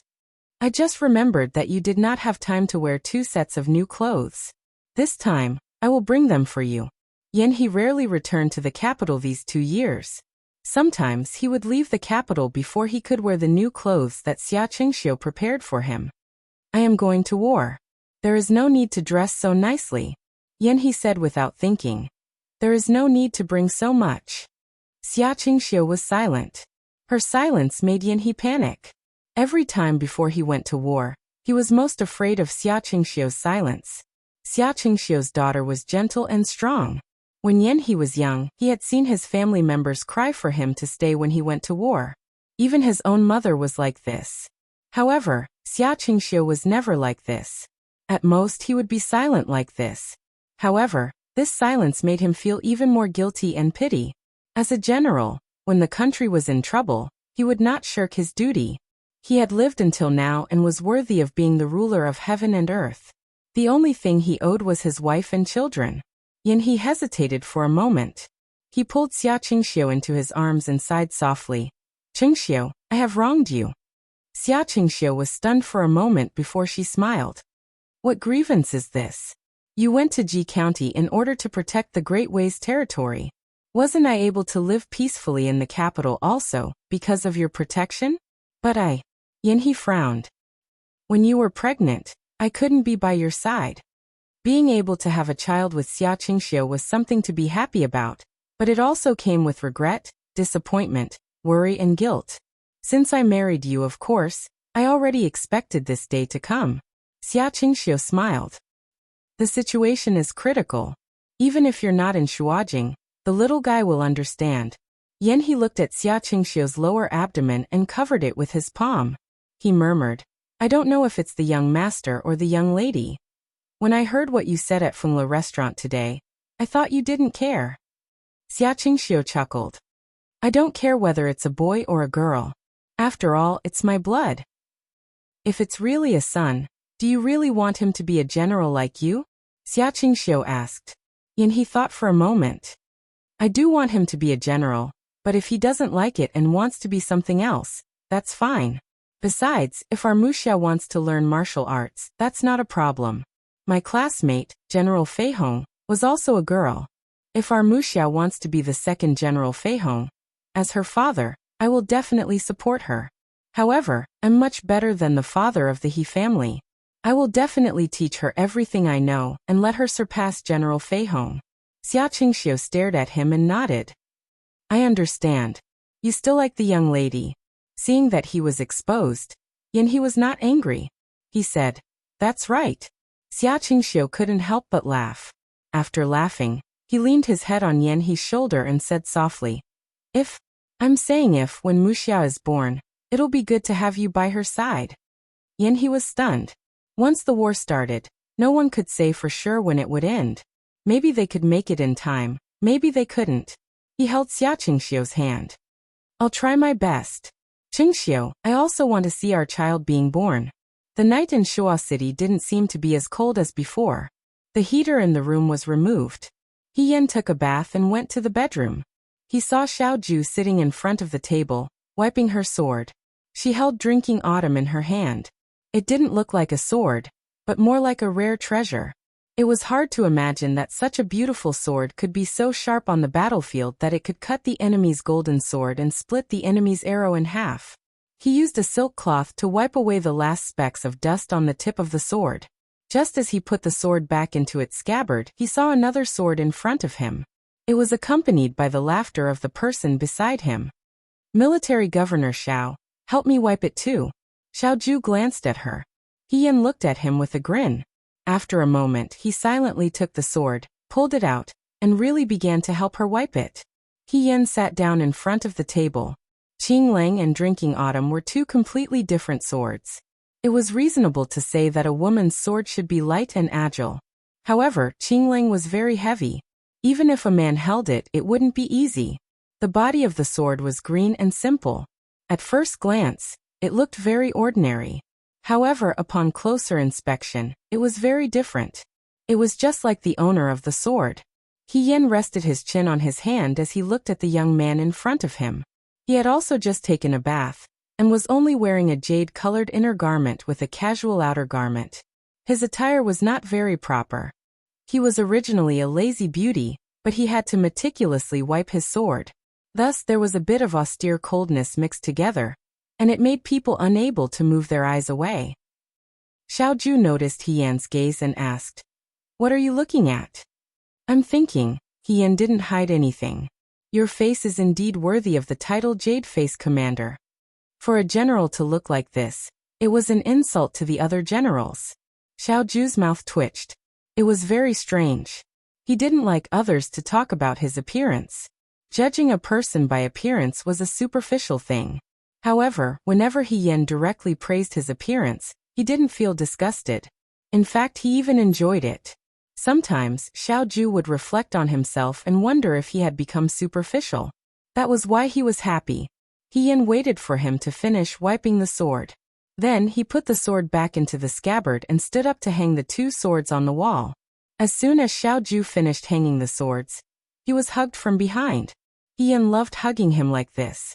It was like a child clinging to an adult. Perhaps it was because she was too short, or perhaps it wasn't because He Yin was short, but because Xiao Ju was too tall.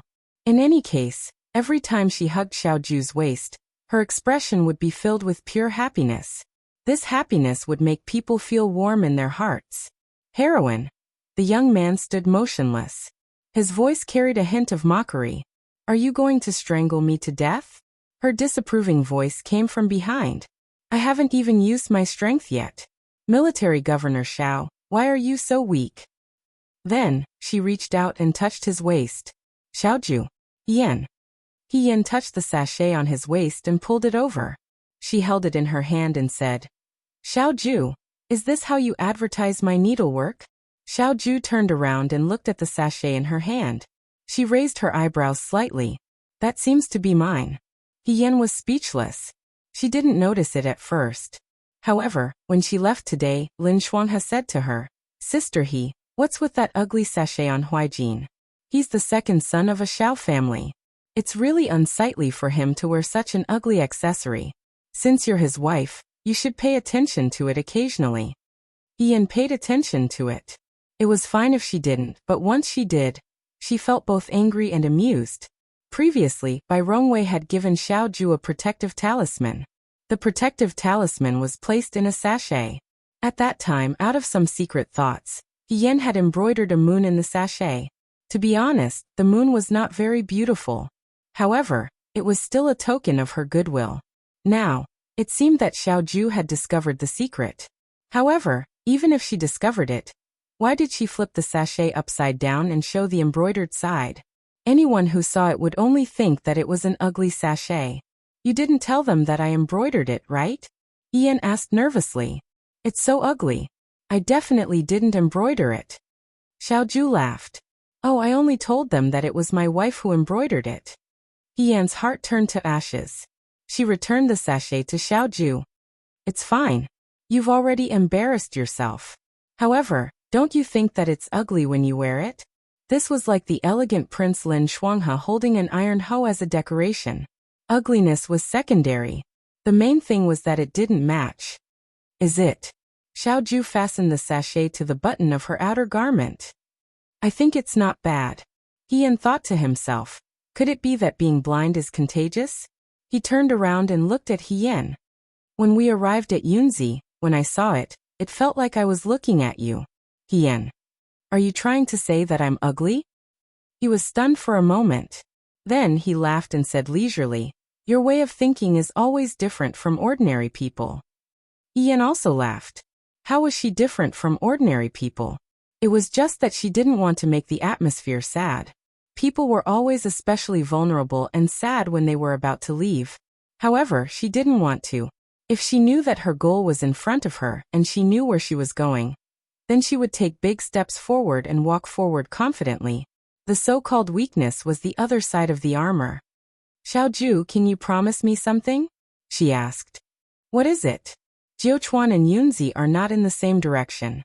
When the war starts, it will take time for news to reach each other. I used to be alone and didn't have any worries. However, you and I are husband and wife now. I want you to promise me that if there's news, no matter what it is, you will do what you have to do. Don't affect the overall situation and don't stop.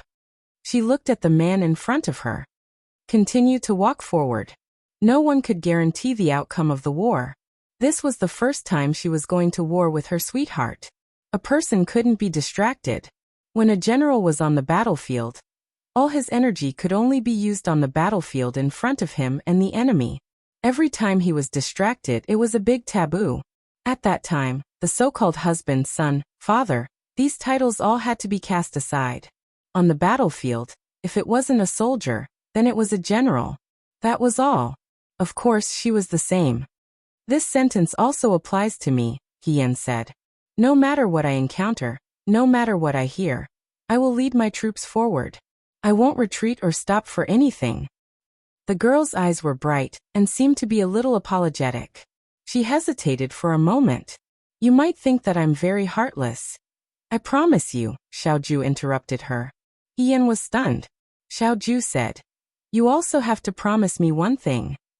What is it? He leaned over slightly and gently kissed Yan's forehead. Come back alive. The early spring sun shone on the newly cut window flowers. The sun was cut into small beams of light that sprinkled on the ground in the courtyard. A tall imperial bodyguard walked in from outside with a bundle in his hand. They were about to leave the capital for war. The original imperial bodyguard should also return to the Nine Flags camp and follow them to Yunzi. A petite figure was sweeping the courtyard. Qiwu stood behind the girl. He hesitated for a moment, not knowing if he should call out to her. Logically speaking, he had stayed at the He family for a period of time. Although he didn't do much and did almost nothing to help He Yan's personal maid, Qing Mei, had a good relationship with him. At one point, Qiwu even thought that he had a pretty good relationship with Qing Mei. After all, this was the first time in his life that he had been ordered around by a woman. Perhaps it was because of Qing Mei's matter-of-fact attitude that even he was affected. After a long time, Qiwu also began to think that this was how it should be. However, after He married into a Xiao family, Qing Mei avoided him as soon as she saw him, as if he was the god of plague. Qiwu was very puzzled, but it wasn't good for him to drag a little girl to ask for an explanation. In addition, there were too many things that happened after that, so he didn't see Qing Mei many times. However, after leaving today, he probably wouldn't see this little servant girl for a long time. Qiwu hesitated whether he should go forward to greet her as a farewell. Before he could decide, Qing Mei turned her head. When she saw Qiwu, she was surprised and said, Imperial bodyguard Qiwu? Oh, I'm leaving. Qiwu scratched his head. I just happened to pass by.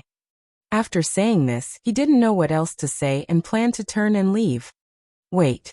Qing Mei called out to him. She took a cloth bag from the stone table next to her and stuffed it into Qiwu's arms. You came at the right time. If you didn't come, I could only have young madam give it to you. What is this? Qiwu was surprised. Young madam said that Yunzi is close to the sea and is very humid. I made a pair of boots. The soles are a bit hard and waterproof. My craftsmanship isn't very good, so you'll have to make do with it. She emphasized. Consider it a reward for helping me sweep the courtyard earlier. Boots. Qiwu lowered his head to look at the cloth bag in his arms. His mood was a bit strange. Qing Mei saw that he was still standing there, and said with her hands on her hips, You're still not leaving? Aren't you afraid that young master will order you to serve him if you're late? Qiwu finally regained his senses. He hesitated for a moment, then said, Many thanks. He turned and was about to leave. Qing Mei called out to him again, Hey! Is there anything else? Qiwu asked. She grabbed the broom next to her, and turned to walk into the courtyard. As she walked, she said, Knives and arrows don't have eyes. You be careful. Qiwu looked at her back and coughed lightly. It seemed that he wanted to laugh, but he held it back. He stuffed the cloth bag into his arms and strode away. Outside the city gates, it was already crowded with commoners who came to watch the commotion. Their family members had already come to send them off. Beside Xiaojing, Bai Rongwei grabbed He Yan's hand and repeatedly reminded her to be careful. She then carefully placed a safety talisman in her hand and said, This was consecrated by the master of Yuhua Temple. He asked for a total of 2. One is for you, and the other is for Huaijin. She said, Ehi, I know that you have a righteous heart, but you also have to protect yourself. He Yan hung the safety talisman and the black jade at his waist together. He smiled and said, I know, eldest sister-in-law. Yan, don't worry and go to Jiuchuan. Father will wait for you at home. He waved at her heroically. He wanted to put on a confident and magnanimous appearance, but his eyes unconsciously turned red. He Yan's eyes also became a little wet. He Yunqing didn't say anything, but when He Yan walked in front of him, he finally couldn't help but remind her. He Yan, you better do what you said. I know. He Yan hurriedly nodded. I will definitely come back alive. Don't worry. She patted He Yunqing's head again. When I'm not here, I'll leave the He family in your care, Yunqing. He Yunqing said, Don't worry. These 3 words were spoken in a powerful and resonant manner. He Yan couldn't describe what she was feeling. Every time she went to the battlefield in her previous life, she was always alone. Now that she had so many ties, she didn't feel restrained. Instead, she was filled with strength. Yixining also came today. She hid in the crowd and was discovered by He Yan. She hesitated for a moment, then stood out and handed the cloth bag in her hand to He Yan. Yixining said, "You're a woman. It's inconvenient for you to do everything in the army. Here are some clothes and small things that I personally made. You can use them." He Yan smiled. "Thank you, Xining. You're so thoughtful." Yixining pursed her lips. "You're going to the battlefield. This is all I can do for you." She called out softly, "Sister, you must come back safe and sound." He Yan winked at her. "Don't worry. When I come back, I'll use my military merits to exchange for rewards. I'll buy you the most beautiful jewelry." Yixining was amused by her words. On the other side, Yan He urged at the city gate. "Marquis Wuan, what are you waiting for? Let's go." I'm coming. He Yan said as he walked over and got on his horse. Xiaoju was beside him. She was dressed in martial attire and had a long sword at her waist. She rode beside him. Xia Qingxiu was supported by a maid. He watched as the soldiers and horses left the city. When they could no longer be seen, he gently stroked his lower abdomen and muttered, "Wuxia, quickly say goodbye to your father." Cheng Lisu ran out with his family behind his back. At this moment he was hiding in the crowd. He asked Song Taodao, who had also sneaked out, "When do you think they will come back?" The little girl was not annoyed by his question. She only said, "I don't know." After a while, she slowly continued, "But I hope that every one of them can come back." The city gate was wide open. Under the sunlight, the wind caused the grass and trees to sway slightly. The soldiers and horses moved forward, like a winding dragon, fearlessly rushing to the battlefield. The banners fluttered in the wind. Chapter 261. It was almost the Qingming festival, and it had been raining for days. The rain in the capital had washed the ground clean, and everywhere was lush with life. It had been more than a month since Dawei's soldiers left the capital. Jiuquan was an endless desert. Lady He, the young deputy general, walked into the tent and said to the female official who was drawing on the ground, "I have already instructed them to reduce the number of camps." He Yan smiled. "Thank you." The deputy general looked at the woman in front of him and felt a little emotional. When the Fuyue army that followed General Fei Hong found out that the leader was a young woman, they were unwilling. They could not be blamed for being picky. After following General Fei Hong of Dawei, they could not help but compare themselves to other generals. He Yan, as a woman, daring to go on the battlefield was admirable. However, in reality, she had never led an army on her own before, and they did not know how skilled she was. Even though she had won the battle against Jiang in the Rundu, she had the right army's commander-in-chief with her. Now she was alone. Fighting a war was different from a simple martial arts competition. Emperor Zhaokong did this because he was the right army's commander-in-chief. However, within the Fuyue army, they were not truly convinced. In this month, they had only arrived near Jiuquan. Jiuquan was originally a city in the desert, and it was now occupied by Yudo. When He Yan arrived at Jiuquan, she was not in a hurry to attack. Instead, she set up camp near Jiuquan. For the next few days, the soldiers had already started to complain. However, the deputy general knew that things were not as they seemed. He had been in the Fuyue army before, and although he did not have close contact with General Fei Hong, he knew that General Fei Hong dared to take risks. The woman in front of him had not shown her valiant side, but she was more rational and calm. The location of the camp was chosen just right. This location could be used to attack and defend. If there was any movement, it would be easier for them to adjust and retreat. The deputy general was puzzled. He had heard that this was He Yan's first time in Jiuquan, but he seemed to be very familiar with the terrain and had a lot of experience in surviving in the desert. Of course, he had no idea that He Yan was General Fei Hong in the past, and that General Fei Hong had first joined the Fuyue army to fight against the Western Chang people in Mo County. Mo County was not far from Jiuquan, and the terrain was similar. "Sir." The deputy general's gaze fell on the long scroll in front of Hien. Are you drawing a map? These Yudo troops are abundant, and they have been plotting for a long time. Although the Fuyue army trains every day, they haven't been on the battlefield for several years. In addition, they suffered heavy losses in the Battle of Huayuan, so their troops are inferior to their opponents. I can't rashly attack and disregard the lives of these soldiers. Before this, know yourself and know your enemy, and you will never be defeated.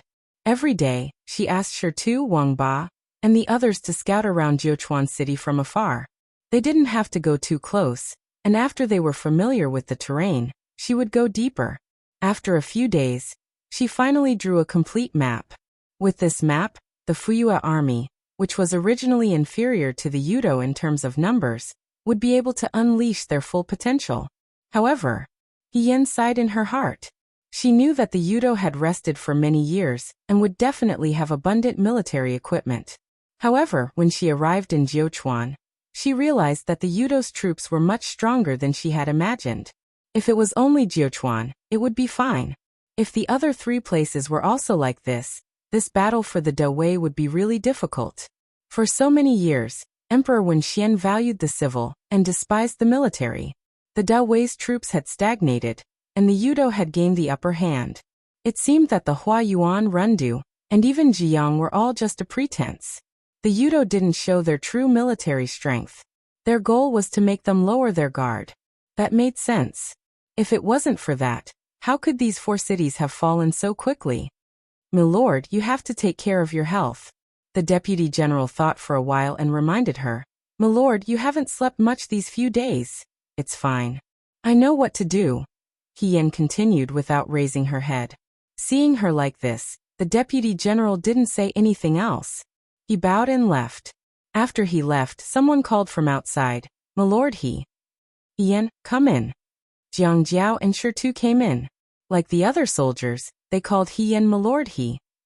After all, Hien hadn't been made a general yet, but in private they still liked to call Hien Brother He. The two of them were careful and steady in their work. In the current Fuyue army, Hirufei had single-handedly wiped out the elites. There weren't many people who could be trusted. Hien left some important matters to Shirtu and the others. She raised her head and looked at the 2 people who were approaching her. She asked, "Did you find any movements from the Yudo?" Jiang Jiao replied, "There was a group of Yudo that went out of the city last night to scout, but they didn't come close to our tent. They only looked around and left. We followed Brother He's instructions and didn't chase after them. But in the past 2 days, there hasn't been any movement." He asked, "Brother He, do we continue to wait?" "Wait," Hien said in a low voice. "We won't take the initiative to attack the city. We'll let them chase after us." "Lure the enemy?" Jiang Jiao was startled. "But if they really take the initiative to attack us, won't we be at a disadvantage? After all, the Yudo have more soldiers than we do." "Don't worry," Hien smiled. "Those Yudo are cunning and suspicious. They definitely won't let all of their soldiers leave the city. Otherwise, we wouldn't have been able to camp here for so many days and still be safe and sound. They sent scouts out at night to scout the situation.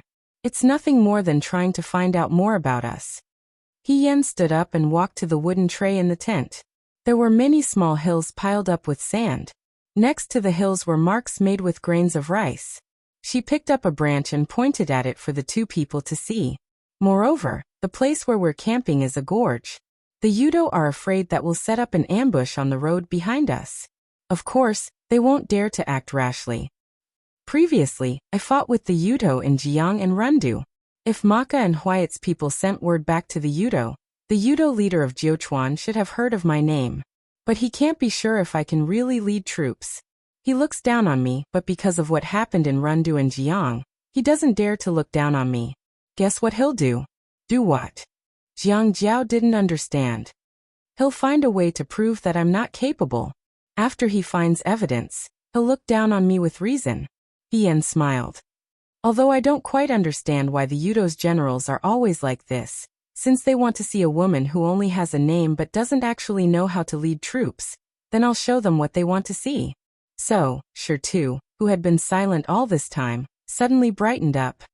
"Those military camps, If we camp here for a few days and don't make any moves, the Yudo will suspect that we're up to something, so they'll send troops out to investigate at night. If I were the Yudo, I'd definitely think that it must be because the other side's leader is a woman. My subordinates aren't convinced, and they're afraid of the Yudo soldiers in Jiuquan. So many of them deserted. That's why they underestimated the enemy. When they let down their guard and lead their troops deeper in, then we can set up an ambush. Jiang Jiao was excited at first, but then he thought of something and said hesitantly, "But brother didn't you say that the Yudo is cunning and suspicious, so they definitely won't send all their troops out of the city?" "Yes," Yan looked at him. "So the troops they've sent out should only be a portion. What we need to annihilate is also only this portion. If they really dare to attack with all their troops, we'll be at a disadvantage. Haven't you thought of wiping them out in one fell swoop?" Shirtu was a little confused. Yan patted his shoulder. "You haven't been to a real battlefield, so you don't know that a real war can't be ended overnight. The Yudo are much better than us in terms of troops, so we shouldn't use our weakness to attack their strength. I never planned to fight them head-on. Luring them deep in, and wiping out a portion of the enemy's troops will be enough to damage the morale of the Yudo. After that, we'll slowly plan our next move. If you want to win a war, you must be patient and calm. Only then can you walk to the end." Yan smiled. "This is just the beginning." Jiang Jiao and Stone looked at the armored woman in front of them. In the past, when they were in the Liang province guards, they already knew that her skills were exceptional and her wisdom was unparalleled. However, now that she stood here, leading an army, unhurriedly spreading out a net, only then did they slowly and truly understand her abilities. "Brother Jiang Jiao joked. "You've only participated in the Battle of Jiang once more than us. Why do you seem so familiar with it?" "That's not the same." The woman's lips curled up. "I was born to fight." A gust of wind blew from outside, causing yellow sand to fly everywhere in the desert. As the banners fluttered in the wind, the atmosphere became even more desolate. Shirtu muttered, "Ji County isn't far from here. I wonder how General Yan is doing?" Ji County? Yan's gaze became heavy. He heard that the plague there had already spread. Piles of corpses were piled up in the fields outside the city, and beside the river. A group of soldiers was digging a very deep hole. Looking inside, one could see corpses wrapped in white cloth. They were already emitting a rotten smell. At first glance, it looked like hell on earth. There was a hut made of straw, and the ground was covered with coarse cloth. Dozens of people were lying flat on the ground. These people were dying, and their bodies showed signs of festering. A young man was brewing medicine at the side, stirring the herbs in the giant vat with a large metal ladle. His body was not very strong, and it was already very strenuous for him to stir the medicinal herbs in this huge vat. Not long after, beads of sweat had already seeped out of his forehead. However, from the beginning to the end, he did not have any intention of slacking off. His snow-white robes had long been soaked in mud and blood. His hand, which had always held a folding fan, was now either holding silver needles to treat illnesses or a bowl of life-saving medicine. The plague in Ji County was more serious than expected. After the Yudo took over Ji County, they massacred civilians and abducted women. A large number of corpses were casually thrown into the river. It was also spring, and the plague soon broke out.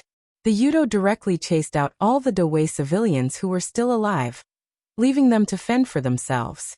When Lin Shuanghe and Yan He arrived at Ji County, the fields outside the city were filled with corpses. Lin Shuanghe thought that as a doctor, he was used to seeing death.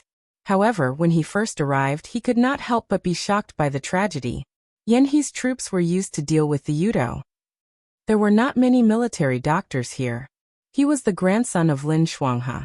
Originally, everyone advised him not to personally come into contact with these sick people if he was infected by the plague. However, Lin Shuanghe did not listen to these kind advice. If he was afraid of death, he would not have chosen to come here in the first place. The dead civilians could not be buried on the spot. They could only be cremated. After turning into white bones, they were buried in a deep pit.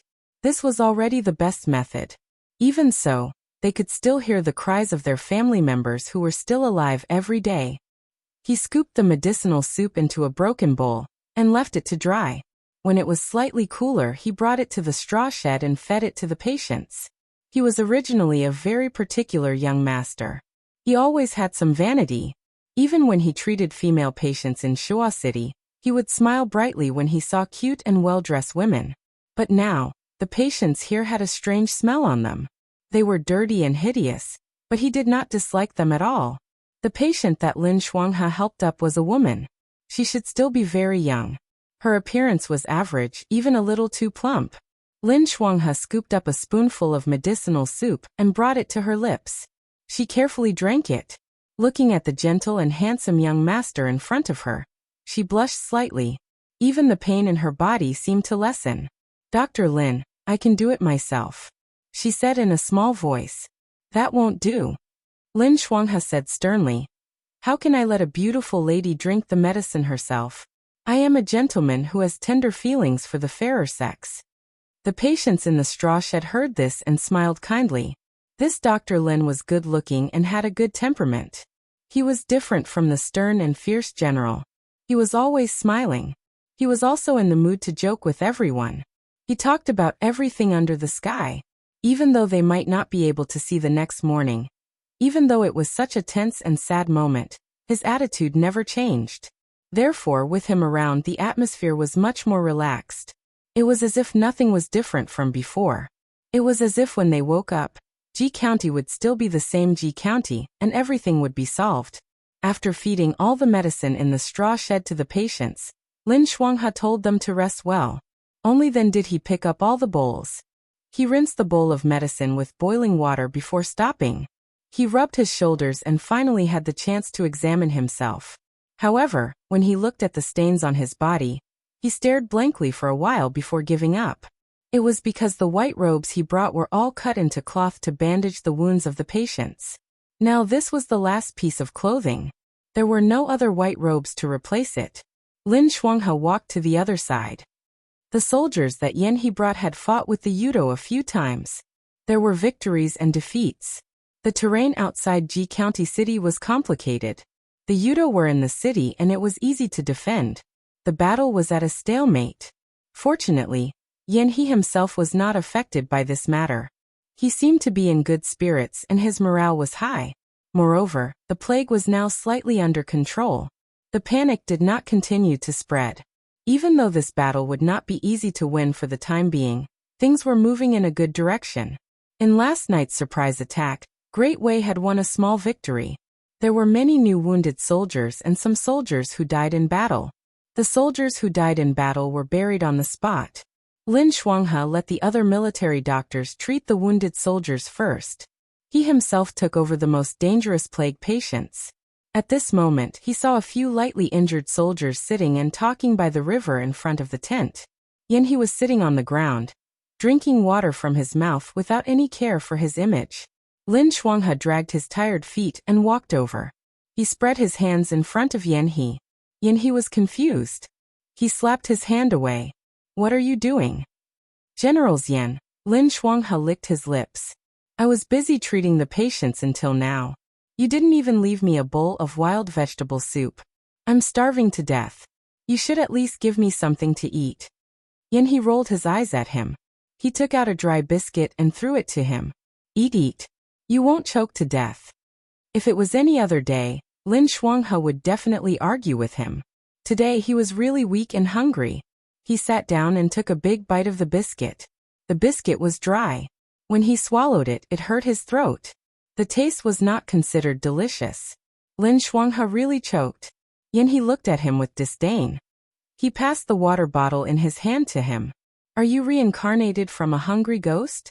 Lin Shuanghe quickly took the water bottle and took a big gulp.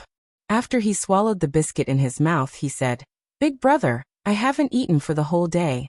Being a prisoner is more than that. Not only do you not have any sympathy for me, you even scolded me. Are you human?" Yan he looked at the disheveled appearance of the person opposite him. He subconsciously wanted to say a few harsh words. However, when he saw his stained clothes, he swallowed the mocking words that were about to come out of his mouth. Forget it. To be honest, Lin Shuanghe's trip this time was really out of his expectations. Originally, Yin He thought that even though Lin Shuanghe had been to the Liang Province Guard before, the Liang Province Guard did not fight a war. In any case, he lived in the guard station and did not have to suffer the hardships of the world. When he really arrived at Ji County, this pampered and spoiled young master would definitely cry to the heavens. He did not expect that from the beginning until now, Lin Shuanghe had not uttered a single word. Even though he did not draw his sword and soak in blood with those Yudo at the very front, taking care of those injured soldiers and comforting the civilians who were frightened by the plague was not an easy task. Moreover, it was very dangerous. Yin He snorted and did not reply. Lin Shuanghe took a few more bites of the biscuit and drank some water. The food and drink filled his stomach a little.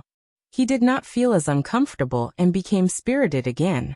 He looked at Yin Nongguang and said, "Yin Nongguang, I can be considered to have suffered greatly here. When we return to Shuo capital, you must truthfully report my contributions here to the emperor. In any case, I was given an official position. When have I ever suffered so much in my life? What kind of biscuit is, if it was me in the past, even my family's dog would not eat it." This person began to speak nonsense after coming back to life. Yin He laughed coldly. "No one here is forcing you to eat it. Furthermore, I have not seen you suffer much. What time is it now, yet you still have the mood to joke around with women? Lin Shuanghe, you really can't change your habit of womanizing wherever you go." "Don't speak as if you are full of righteousness," Lin Shuanghe scolded him. "You have a wife and a child, but I am still single. How do I know which girl is destined to be with me? Naturally, I have to try. You have already hung yourself to death on a tree. Yet you are jealous of others picking flowers and smelling grass. Are you crazy?" When Yin He heard this, he was about to retort when a soldier passing by said in surprise, "Generals Yin, you have a child?" Yin He glared at Lin Shuanghe. Lin Shuanghe coughed softly. Xia Qingxiu's pregnancy had not been announced to the public yet. However, now that someone had heard it, there was no reason for him to deny it. Yin He said, "He is not born yet. He is in my wife's womb." The soldier looked to be in his 30s. His face was dark and he had a simple and honest appearance. Hearing this, he also sat down and scratched his head. "That's good. When the general returns from this battle, you'll be able to see the child. Just like me in the past."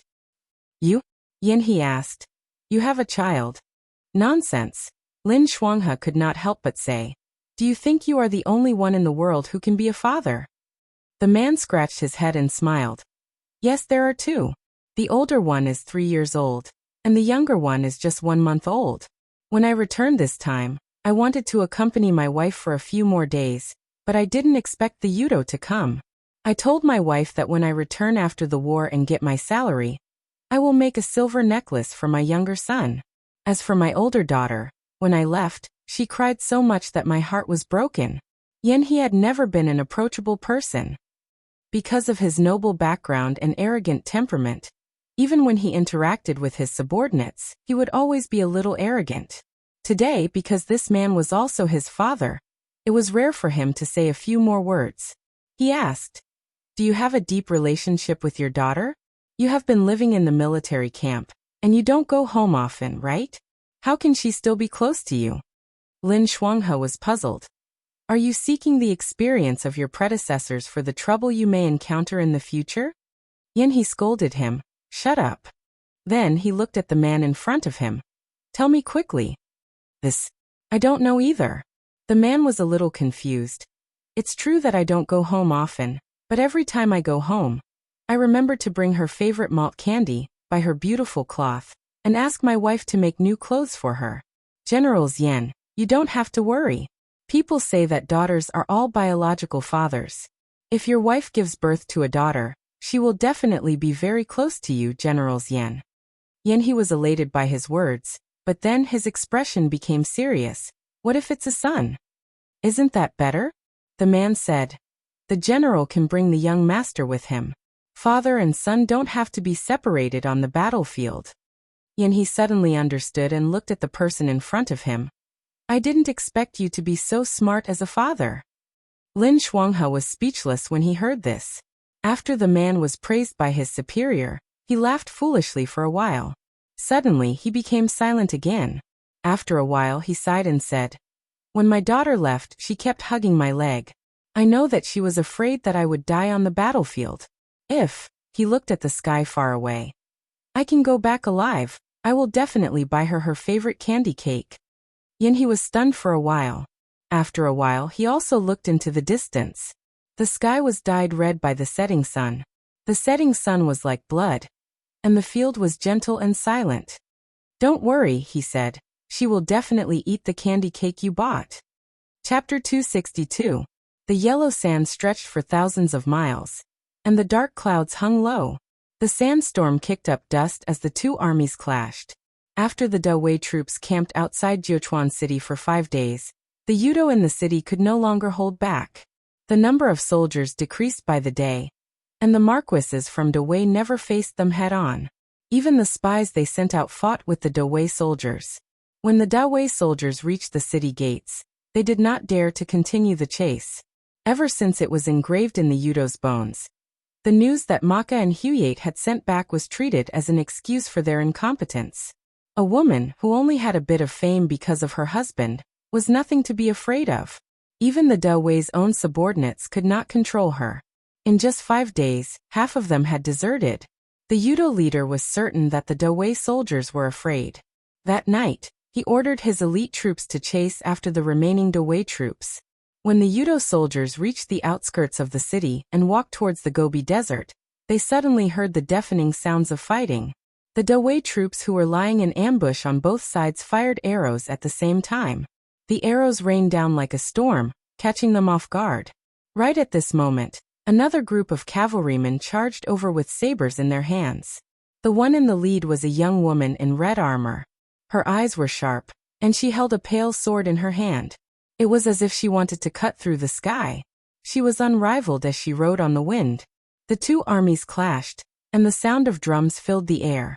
When the Fuyua army was taken in by General Feihong, they were like divine soldiers. No one could stop them. Ever since the real General Feihong left, they had not been able to hold their heads high like they were today. The frail and petite woman seemed to contain an enormous amount of power within her body. The Fuyua army was like the best blade in her hands. Her formations and ambushes were all exquisite. He crouched on the back of the horse. The long sword was like her arm. She charged into the enemy's camp without any fear. Wherever the long sword flew, blood sprayed and the enemy's head was chopped off from the horse. Her smile lit up the gloomy night in the Gobi Desert. The Yudo was beaten to the point that they had to abandon their armor and flee. The last trace of blood on the long saber was wiped away, and the fierce battle was over. Yudo was either dead or captured. Although the city gate was not broken, the first battle could be considered a victory. The deputy general excitedly found the woman who was walking back. Ignoring his tired body, he ran over and said, "My lord, this battle was won beautifully. My lord, you have a brilliant plan." Yen smiled. "It's not my doing." Her armor was full of bloodstains, and her face was also stained with blood. Perhaps it was not only Yudo's, but her posture was straight, and she did not look tired at all.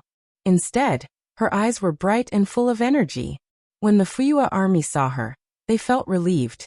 It seemed that as long as she was here, they would definitely be the winner in this battle with the Yudo. In the army, strength and fists were the most important thing. If it was before, the Fuyua army still had some objections to Hiyan's leadership, and did not understand why she ordered people to reduce the number of soldiers every day. But after this battle, she really won the hearts of the soldiers. Everyone could see the effectiveness of the ambush and the formation. She took the lead on the battlefield and led the soldiers. Her sword was awe-inspiring, and it was not fake. Perhaps if the real General Feihong was here, he would also have the same style. Yen said, "Let the military doctors treat the injured brothers first. Those who are not injured, clean up the battlefield." She paused and said, "It's daybreak, we still have to attack the city." "Attack the city? It's only been one night. I'm afraid that the brothers..." Yen smiled and said, "It's not really attacking the city, it's just harassing them." Although this battle was won beautifully, it was not an easy victory. The army that was sent out was the elite of the Yudo. It was difficult for the Fuyua army to fight against them, but they still had the upper hand. And this was only the first step. Someone ran from behind and called out to her while panting. He Darren. He Yin turned around and saw that it was Jiang Jiao. She asked, "What's wrong?" "Brother Sean." Jiang Jiao's face was very ugly. "You should go and take a look." Hongshan's chest was pierced by the Yudo. After taking off his armor, his clothes were dyed red with blood. Wang Ba and the others surrounded He Yin. The military doctor saw that He Yin came over and shook his head. He Yin walked over. This man who always patted her shoulder with a smile and called her, he would never wake up. Hongshan's skills were not the best among this group of people, but he always tried his best to keep up with everyone's pace. He Yin still remembered that the first person she met when she joined the army was Hongshan. This man treated her as his thin and weak younger brother, and always took care of her. He also once said, "There's nothing wrong with being a soldier, at least you'll be alive." But now he died on the battlefield. He did not have any keepsakes on him, so there was nothing he could take away. Wang Ba, who always said a few words, did not say anything at this moment. His eyes were a little red. They were all brothers who went through a lot together, and their relationship was deeper than others. But the cruelty of war was that no one knew in advance who would be the next to leave forever. And she did not have the time and energy to grieve here. "Let's bury him," she said softly, stood up and walked forward. Wang Ba couldn't help but say angrily, "Hey, that's it. Tidy up." The woman's voice was firm and clear, without any unnecessary sadness. At daybreak, attack the city. The city gates opened. Thousands of soldiers and horses were on the mausoleum path. War drums thundering. The young general in silver armor was like a nimble silver dragon in the night, his blade carrying a valiant coldness. Gui de Zhonglong's style of fighting was direct and fierce, pressing forward courageously. The Yen army under his command was the same. The two armies fought, leaving no way out. Although the plague in Ji County was severe, it was now under Lin Shuanghe's control. After a few small probing battles, the Yen army won a few more battles. Today the city gates were finally breached. It was a true head-on battle. Perhaps it was because Yudo was more afraid of General Feng Yin than Yen He. Most of Yudo's soldiers were sent to Yunzi as reinforcements. The remaining soldiers in Ji County were not as many as the Yen army. De Wei temporarily had the upper hand. Winning a battle was the best way to raise morale. At this moment, the Yen army's morale was at its peak. The surrounding soldiers shouted, "Kill Yudo and get them out of De Wei. Get out of De Wei." Some people laughed and shouted, "After this battle, maybe we will be the first to return to Shuajing." The people who said these words liked to hear them. Everyone knew that Generals Yin loved to compete with General Feng Yin. If they won this battle and returned to Shuajing first, wouldn't that mean that their general was stronger than military governor Xiao? Yin He also felt good when he heard this. At this moment, he saw the De Wei soldiers fighting Yudo in front of him. They looked familiar. He immediately remembered that this was the man who had told him about his child a few days ago. Yin He still remembered that this man's daughter was only 3 years old. At this moment, he was fighting Yudo with all his might, and did not see the arrow flying from behind him. Yin He frowned. He could not be distracted on the battlefield. Perhaps it was the man's desire to return home that left a deep impression. Or perhaps it was the little girl waiting for her father to bring back Tang Guai. It made Yin He think of the unborn child in Xia Qingxiu's womb. In any case, he flew over and pushed the man away. The arrow brushed past their hair. Yin He heaved a sigh of relief. At this moment, he heard the panicked cry of someone beside him, "General!" Yunzi was close to the sea. Tongji County and Jiuquan were in two completely opposite directions. The night was as dark as ink. The sound of waves hitting the rocks could be heard from the shore. The wind blew the damp smell of the sea. Looking from the shore, the sea and the sky were one. It was like taking a boat out to sea. If one kept going forward, one would reach the 9 heavens. If there was no war, the scenery here would be beautiful. However, once there was war, the vast and distant became desolate and cold. Torches could be seen in the tent. A young man in black armor was looking at the map on the sand table in deep thought. Someone walked in from outside and said, "Young master, the people you ordered to pass by the city gate with the rice loads have been arranged." Xiaoju nodded. Good. De Wei had 2 famous generals. In the eyes of the Yudo, General Feihong was no longer around. The only one left who was difficult to deal with was General Fengyan. Therefore, Yunzi had the most Yudo soldiers. However, after Xiao Ju led the southern prefecture soldiers to Yunzi, the Yudo did not fight him head-on. Perhaps it was because in the past few years, the Yudo had suffered a lot at the hands of Xiao Ju. Or perhaps they had credited Xiao Ju for the victory of Do Wei in the battle between the Rundu and Jiang. This time they would not act rashly.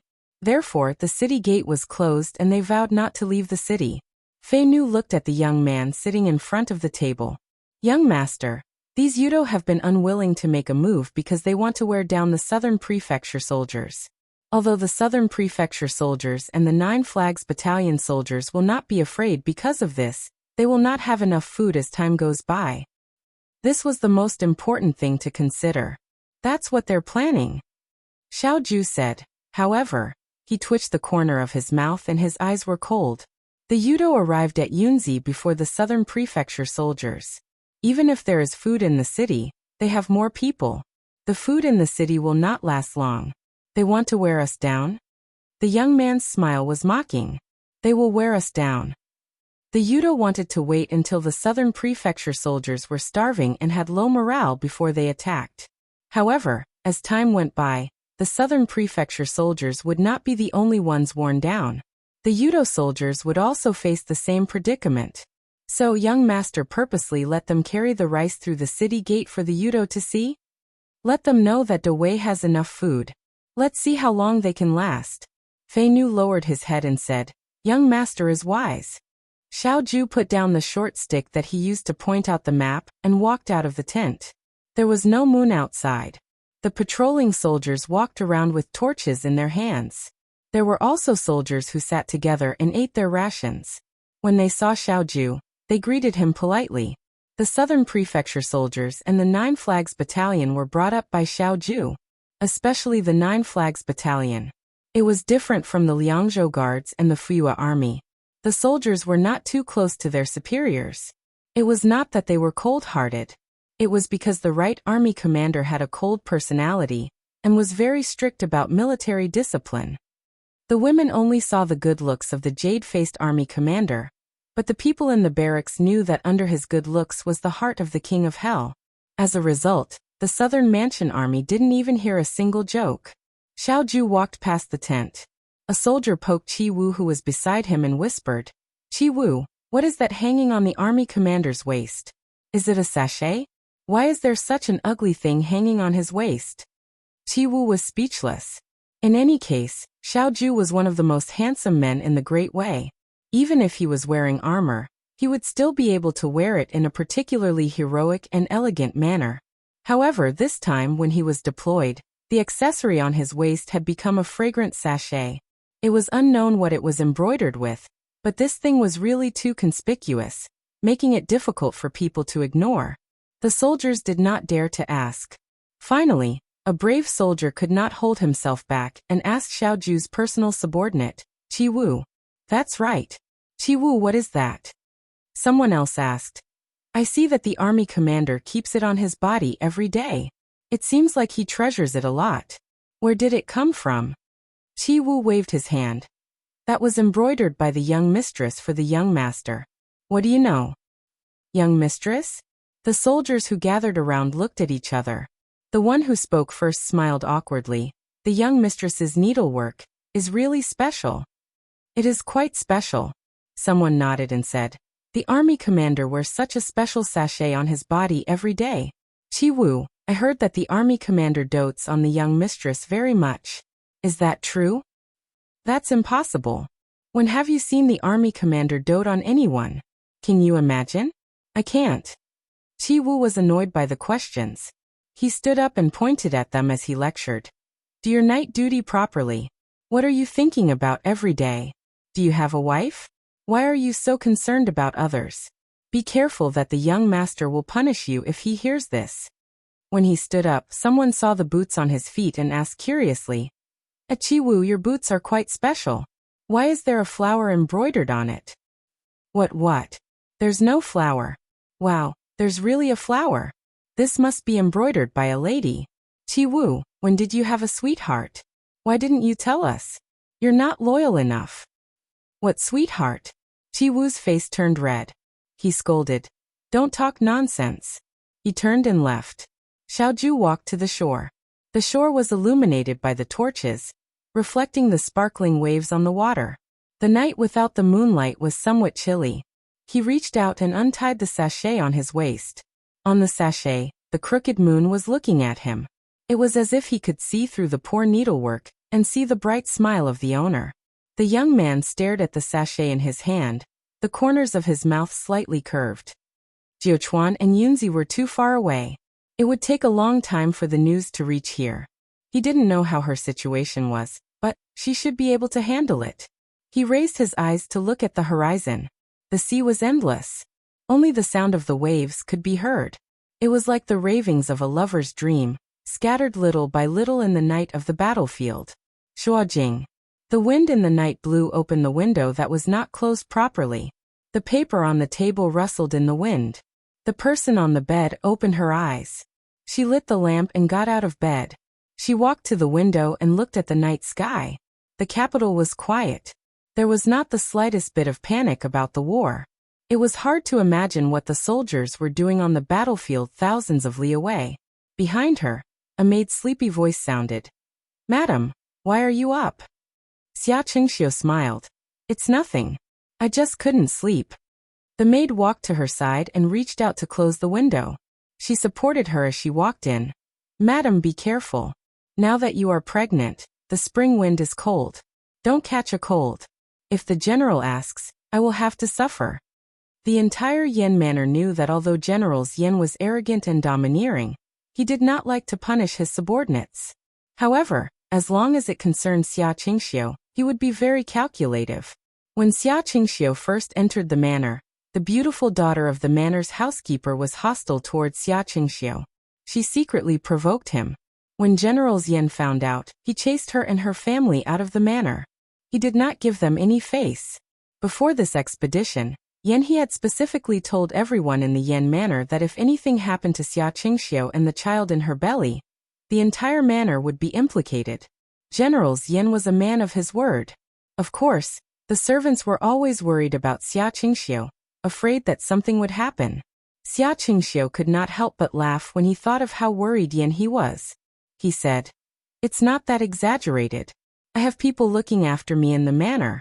The doctor comes to check my pulse every day. I'm not that delicate. The servant girl smiled and said, The general is also worried about Madam. Xia Qingxiu lowered her head and looked at her lower abdomen. She reached out and touched it.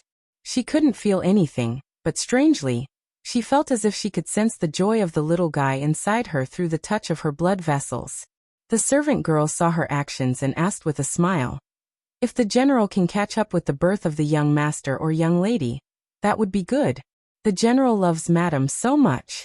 After the young master and young lady are born, he will be the best father in Shuajing. If that's the case, Xia Qingxiu said with a smile, he must have thought of how to teach the child. The child had not been born, but he had already named it.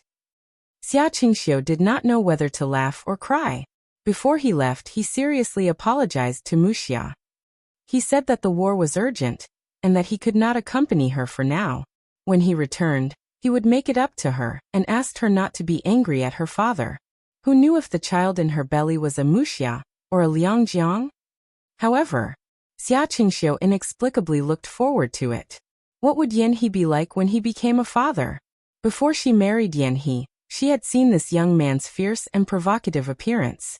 At that time, she did not expect that this person would become her husband. She also did not expect that the general of Guide, who fought against the heavens and earth outside, would be so obedient to her at home. If he became a father, whether it was a Wuxia or a Liangjiang, he would love and teach them with all his heart. He would watch them grow up day by day and become outstanding people. Just like him. Madam, you missed the general, right? The servant girl beside her looked at her expression and asked. Xia Qingxiu smiled. Under the light, the woman's originally gentle eyes were unbelievably gentle. After some time, she made a sound of agreement and replied seriously, I miss him. Chapter 263. After the Guyu reign, it would be summer soon. At this time of the year, it should be raining nonstop. But in Jiuquan, the desert stretched as far as the eye could see. It was already summer, and the sun was long and hot. The soldiers' lips were cracked and peeling. The battle was particularly fierce. After the victory of the first battle, Yan led the Fuyue army to fight against the Yudo several times. The Wutua people had suffered at the hands of the Marquis of Wu, and time again.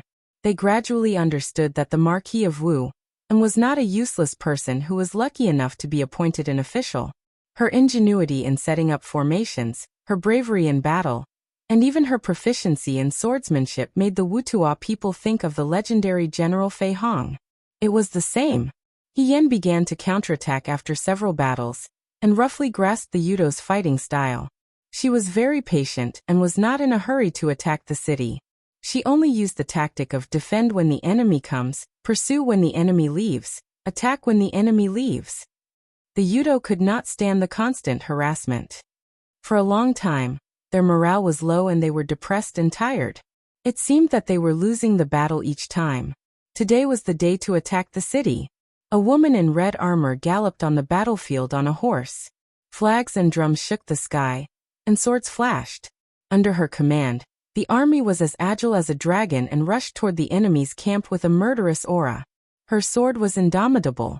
The two armies fought, and the land was dyed red. Mai was fighting with a strong Yudo man. Although he was young and strong, he was not as good as Shirtu in terms of skill. At this moment he was using all his strength. Suddenly, he kicked the knee of the man in front of him. The man staggered from the kick. Mai took advantage of this opportunity and slit his throat. His opponent fell. He was relieved, but before he could show a happy smile, he was suddenly pushed to the ground and rolled twice. Xiaomai's heart tightened. He subconsciously raised his head and saw Shirtu holding him with his back. A black arrow pierced his back, leaving only a bit of the arrow feather exposed. Shirtu's lips moved, but he only had time to say 2 words, "Be careful." Another arrow pierced his back. The young man spat out a mouthful of blood. "Run. Big brother," Xiaomai shouted in grief. On the other side, Wang Ba saw this and rushed toward the 2 Yudo archers who were lying in ambush. The lively young man who was always smiling was now panicked. Big. Stone strenuously looked at his younger brother in front of him. 2 arrows had hit him in the chest. His strength was slowly draining away. The battlefield was so chaotic, and little Wheat was in danger. Then the light in his eyes went out. Xiaomai let out a painful cry.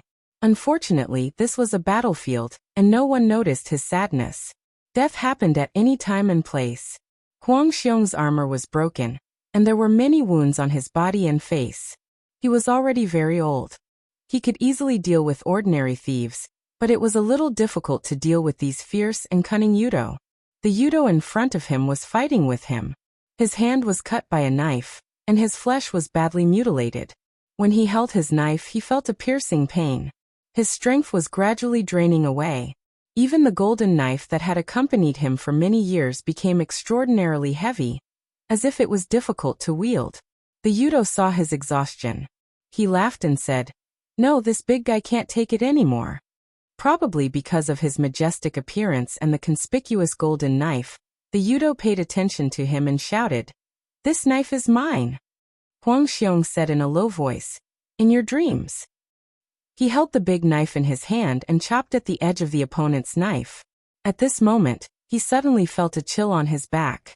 A long knife penetrated his chest from his back, and he staggered. The Yudo behind him laughed presumptuously. However, halfway through his laughter, the bear-like man shouted and suddenly turned around. Ignoring the wounds on his body, he raised the big knife in his hand and instantly cut off the head of the Yudo behind him. The other man's complacent laughter also came to an abrupt end at the moment when a ray of golden light was about to take his life. The armor on his body was completely pierced by the tip of the knife. He held the handle and pulled it out. The moment he pulled it out, he finally couldn't hold on and fell to the ground. In his hand, he was still holding the golden knife tightly. For so many years he had been homeless because of this knife, but it was also this knife that accompanied him for thousands of miles to kill his enemies.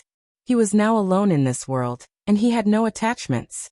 Before he died, He only had this close friend who had accompanied him for many years to accompany him. But the strong man looked at the sky. The prayer beads on his chest were warm and dark. In a trance, he saw his mother gently praying in front of the temple for her son to return soon. His sisters were preparing hot dishes. His elder brother was in the courtyard asking his nephew about the homework he had just learned today. It was so peaceful, so comfortable. He closed his eyes in peace, and his expression was unprecedentedly peaceful. The Longzi had been wandering outside for so long, and now he could finally return home. The city was broken. Their armor and soldiers were withdrawn, and their bones were exposed in the wilderness. The soldiers cheered for this hard-won victory. Everyone who survived had a happy smile on their face. The woman in the lead was in high spirits, and she didn't look tired at all. She was always like this, as if she never had a weak side.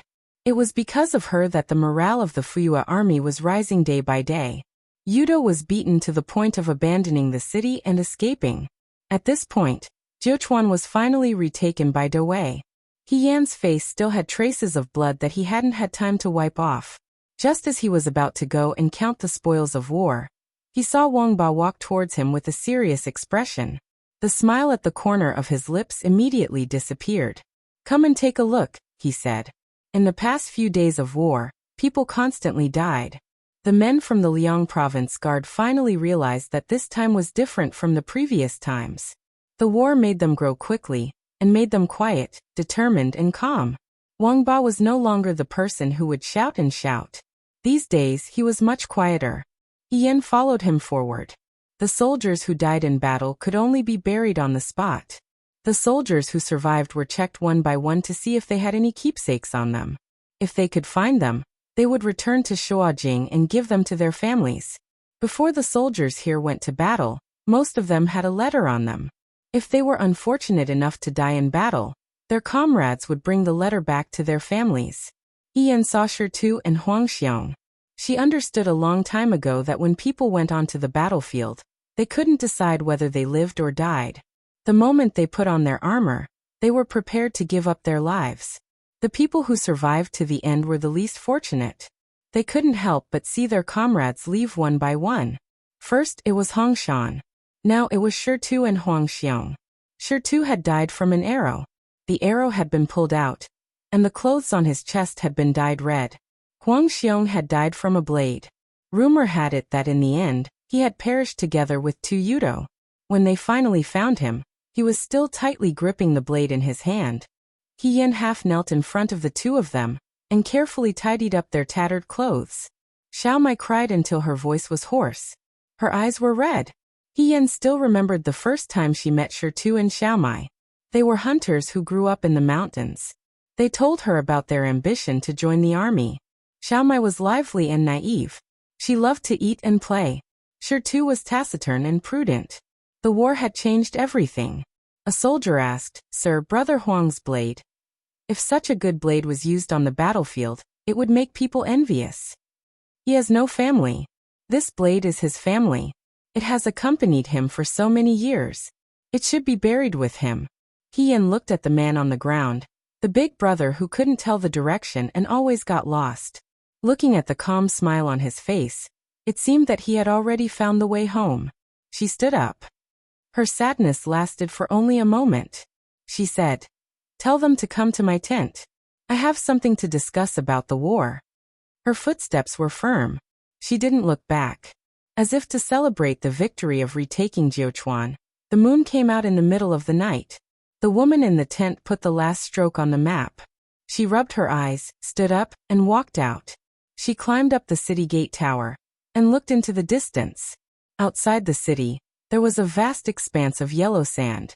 In the distance, the beacon fire shone on the flat ground. The Gobi Desert was desolate. The white city gate tower here was like a lonely boat in the deep sea. A crescent moon hung in the night sky, illuminating the desolate night. She sat down on the ground. Her stomach made a soft sound. She realized that she hadn't eaten anything since the end of the war. Yan was startled when a dry biscuit was handed to her. Jiang Jiao walked over from behind and sat down beside her. He said, "I knew you probably didn't eat, so I saved it for you." Yan smiled. "Thank you." She took a bite of the dry biscuit.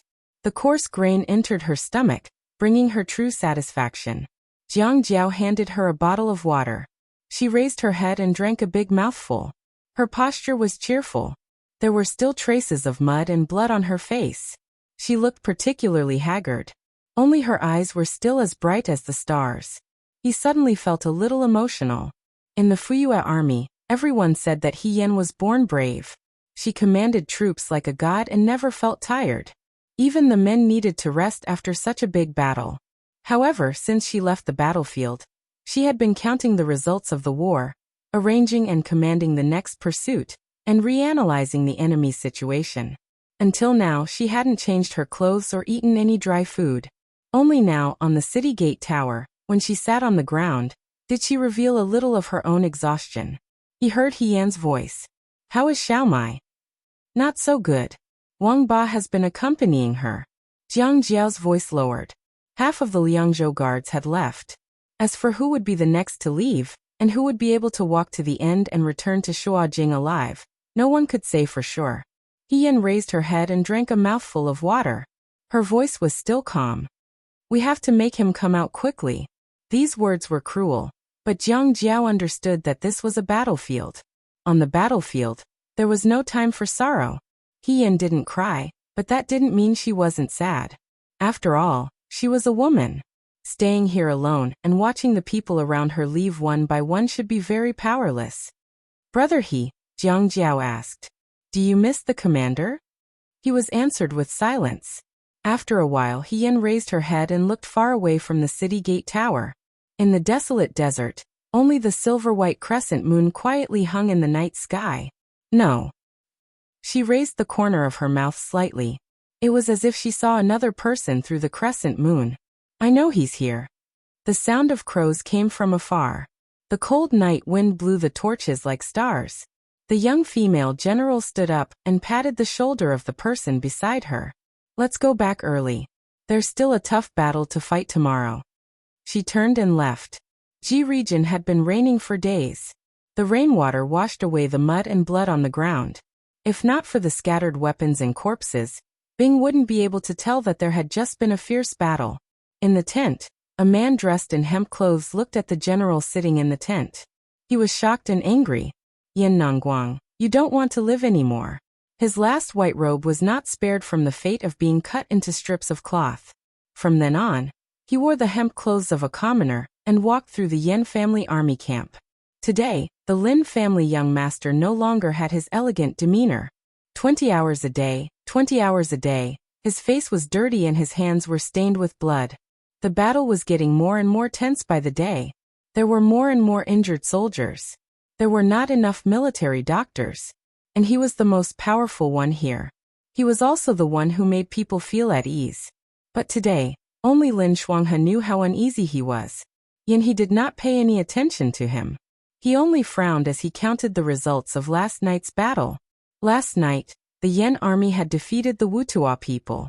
They had killed 10,000 enemies and seized over 1,000 horses. This was a good thing worthy of celebration. "Yin Nangguang, did you hear what I said?" Lin Shuanghe said anxiously. "I heard you." Yin He replied impatiently. "Then do you know that you are in danger now?" Lin Shuanghe lowered his voice. "You will lose your life." That day, Yin He acted and saved the father of 2 children from the hands of the Wutua people. However, he was injured by the Wutua people who had secretly shot him. Although his vital organs were not injured, only his arm was pierced. However, the other party had originally come for him, and the arrow was smeared with poison. Lin Shuanghe could not detoxify the poison. On the battlefield, there were no herbs for him to slowly develop an antidote. The poison was spreading day by day. If he did not find an antidote soon, Yin He would die. But he had been killing and fighting for the past few days. The poison on his wound had spread faster and deeper. It made Lin Shuanghe's heart jump. If Yin He could temporarily put aside the battle, the poison would spread slower, and he might be able to last longer. But now, if this continued, maybe he would not be able to wait until he returned to Shuajing. "Have you developed an antidote?" Yin He frowned and asked. Lin Shuanghe was startled. He replied dejectedly, "No. Since you are going to die, Why do you care so much? Yin He said disapprovingly. He did not seem to care at all. It was as if he was talking about someone else's life. He did not even feel worried. Lin Shuanghe asked, "Do you really want to continue like this?" Lin Shuanghe, "This is a battlefield." Yin He's voice was solemn. "Recently we have been receiving good news. The Yudo's morale has been greatly damaged. If this continues, we will be able to take back Ji County very soon. At this time we have to strike while the iron is hot. If we don't take them down when their morale is at its peak, it will be difficult to wait for such an opportunity in the future. On the battlefield, there is no time to rest." Lin Shuanghe closed his eyes. He knew that Yin He was right. What he said was the truth. However, as a medical practitioner, he knew that if this continued, there might be a slim chance of survival, but it would become impossible. "You have to know." He spoke with difficulty. "If you continue like this and don't rest, at most 3 months. 3 months. Yin He said. "Then we will finish this battle within 3 months. Until now, he was still thinking about the outcome of this battle. Lin Shuanghe could not help but say, "Even if you don't care, don't you think about Qingxiu? Yin Nangguang. Your child is still waiting for you to return." Yin He's fingers trembled slightly, but his expression remained normal. He said nonchalantly, "Since you know, then hurry up and create an antidote for me. Otherwise, what's the use of having you here? Since you are a godly doctor, do you only know how to treat women and not men?" If it was any other time, Lin Shuanghe would have stepped forward to argue with someone who questioned his medical skills. But now he only looked at Yin He. He suddenly understood that even if this person knew that he only had 1 day to live, he would use this last day to be a good commander. On the battlefield, he was not Xia Qingxiu's husband, nor was he Yin Muxia's father. He was the leader of the Yin army, the general of Dawei. That was all. "I understand." Lin Shuanghe looked at him deeply. "I will do my best." He turned and walked out. In front of the table, Yin He raised his eyes and looked at Lin Shuanghe's back. Suddenly he vomited a ball of black blood. The poison would not only cause him to lose his life, it would also cause him to suffer. But this could not be revealed in front of others. The Yin army needed a backbone. Before they won this battle, he could never fall. Yin He casually pulled a cloth from the side and wiped the blood from the corner of his mouth. His painful expression disappeared, and his gaze landed on the defensive map in front of him again. 3 months.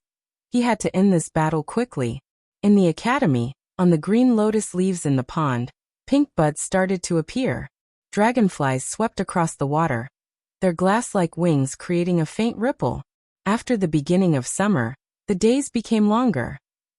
The wind also brought with it warm sunlight. In the afternoon, in the academy, the sun was just right. The youth sat down and dozed off. Good times were always exceptionally long. Someone ran in from outside with joy and excitement. He jumped onto the table in one breath and said, good news, Marquis Wuan, the Fuyua army led by Master He, has taken back Jiuquan and defeated the Wutao bandits." The originally dull afternoon was instantly awakened by this news. "Really? They took back Jiuquan so quickly?" "It's true. The news has already spread outside. I just came back from outside. That Marquis Wuan is very powerful. The 4 great generals sent out their troops separately, but the Fuyua army led by a woman was the first to take down a city." "So what if she is a woman? Wasn't the original leader of the Fuyua army, General Fei Hong, also a woman? I think Marquis Wuan is also a heroine. Who knows, maybe when she returns to the capital, the emperor will give her a high-ranking official. In the future, she will be the Wuan general." In the corner of the academy, the youth who was sitting there was stunned. When he heard this news, he still couldn't believe it. He and one? He took back Jiuquan? Just as he was thinking, a group of people suddenly surrounded him. "He Yinxing, your sister is so powerful. She achieved merit so quickly. I think your He family will only soar up in the future. Hey, brother He, from today onwards, we are good brothers. When you become successful in the future, don't forget to help this little brother." Bah! All of you were talking behind Master He's back. All of you are relying on military Governor Xiao and don't have any ability. Now all of you are slapping your faces. That master he went to Jiuquan by himself, but he was able to send back the news before Generals Yan, Military Governor Xiao, and Huwei General. It can be seen that he is truly capable. Yes, he is truly capable. I have eyes but failed to recognize Mount Tai. Brother Yunsheng. Yunsheng was surrounded by people, but he wasn't blinded by the enthusiastic compliments of his classmates. There was only one thought in his mind. Yin won, and she was safe. The youth slightly turned his head, and the corners of his mouth couldn't help but curl up. In his heart he thought, at least she kept her promise this time.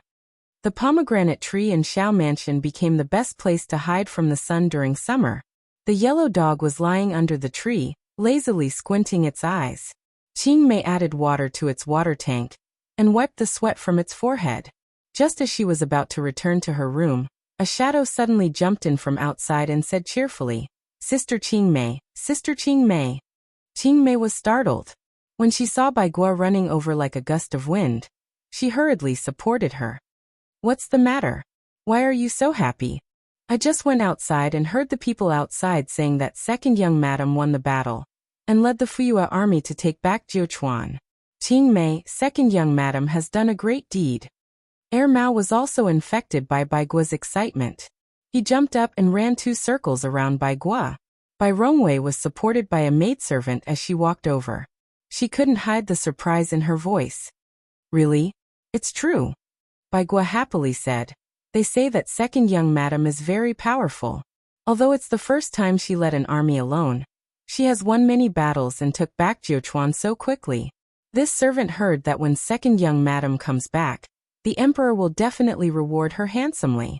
Who knows, maybe we'll have another general in our mansion. Bai Rongwei was amused by her words and said angrily, You really know how to talk. She then shook her head and smiled. The reward for the meritorious service is not important. As long as he is safe, everyone will be happy. Her lower abdomen was gradually bulging, but because of the war at the border, Xiao Ruby was also very busy every day. When Bai Rongwei was alone, she couldn't help but worry about Xiao Ju and Hien. If the two of them were in the same place, it would be fine. They could take care of each other, but they were in opposite directions. Xiao Ju was fine because she was always on the battlefield. The Nanfu army was also led by Xiao Zhongwu, but Hien was different. It was her first time leading an army. Not everyone in the Fuyue army was convinced. She was also a woman, so there were many inconveniences. Bai Rongwei's heart was broken.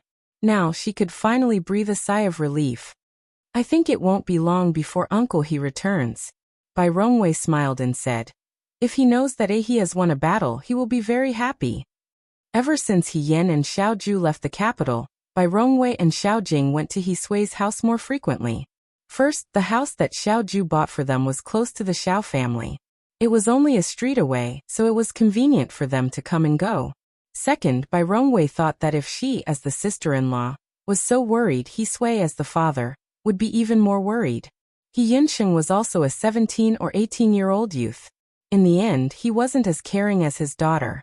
Xiao Zhongwu and his wife had passed away early. He Sui was Hian's father, so he was their father. Therefore, the husband and wife often went to talk to He Sui to relieve his boredom.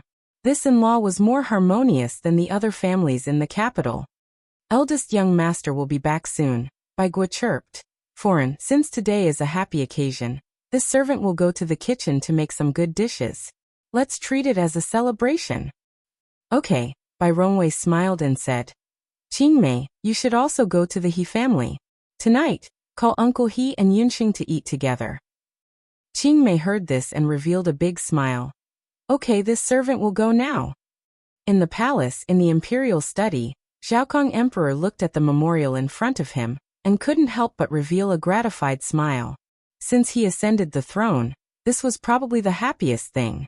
The chamberlain saw the expression on the emperor's face and said, The Empress Dowager came this morning. Your Majesty is busy with government affairs. It is already late. Zhaokong Emperor stood up and said, Zhen will go see Muhu. In Qinglan Palace, concubine Lan, who should be the Empress Dowager now, was leaning on a soft couch and reading. Although she was already the Empress Dowager, she didn't move out of the palace. Her actions were the same as before. Mu. Zhaokong Emperor approached and called out. The Empress Dowager put down the scroll in her hand and looked at the person in front of her. She smiled slightly. Your Majesty seems to be in a good mood today. Are you happy because of the victory in Jiuquan? In front of his mother, Emperor Zhaokong finally revealed his true feelings.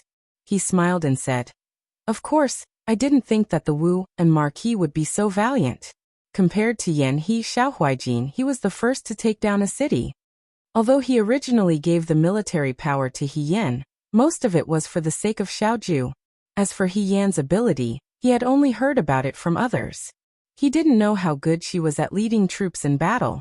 Now the news of victory made him feel relieved. This woman was more outstanding than he had imagined.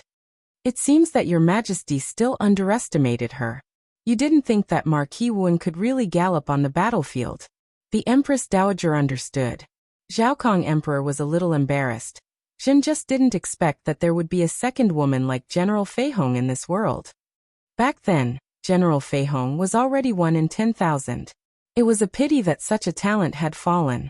Now such a lucky general had appeared. Who wouldn't say that the heavens were blessing the Dawei? Aija has already told you, the Empress Dowager said softly. Don't underestimate women. There are millions of women in Dawei. You don't know that there will be a third and a fourth General Feihong. Imperial Mother is right. Marquis Wen is a pure and honest person. Such a good official can only be found by chance. Since your Majesty has met her, you must recruit her. This time, she took back Jiuquan and made a great contribution. The He family doesn't have any background. Has your Majesty thought about how to reward Marquis Wen? Hearing this, Zhaokong Emperor smiled and said, Imperial Mother doesn't need to worry about this. Zhen has already thought about it. When she returns to the court, Zhen will bestow her the title of a true general. From then on, she will leave her mark in the history of Dawei. Just like General Feihong. Chapter 264. After Lixia was the Spring Festival. After the Spring Festival, the weather grew hotter and hotter, and it was almost the Dragon Boat Festival. Marquis Wen led the Fuyue army to retake Jiuquan. Reports of victory came one after another, and the 100,000 Yuchuo soldiers were routed. The remnants fled west and were completely wiped out by the Fuyue army. At this point, He Yan had led the army for nearly 3 months, winning the desert and retaking Jiuquan. The people of Jiuquan cheered every day, celebrating this hard-won victory. No one in the Fuyue army dared to look down on this young marquis. She had used victory to prove her bravery and intelligence. He Yan sat in his room, taking inventory of the spoils of war. In this final great victory, they had captured many prisoners and gained many spoils. A deputy general walked in and respectfully said, My lord, the Jiuquan city lord wishes for you to stay until after the Dragon Boat Festival. The Yuchuo soldiers of Jiuquan had no chance to counterattack. Originally, she had planned to immediately return to the capital after taking care of matters here. However, most likely out of gratitude to the Fuyue army for driving away the Yuchuo bandits, the people hoped that they could stay for a few more days. This was especially true for that female general. On the battlefield, she was awe-inspiring and intimidating, but she was exceptionally patient and pleasant to the common people.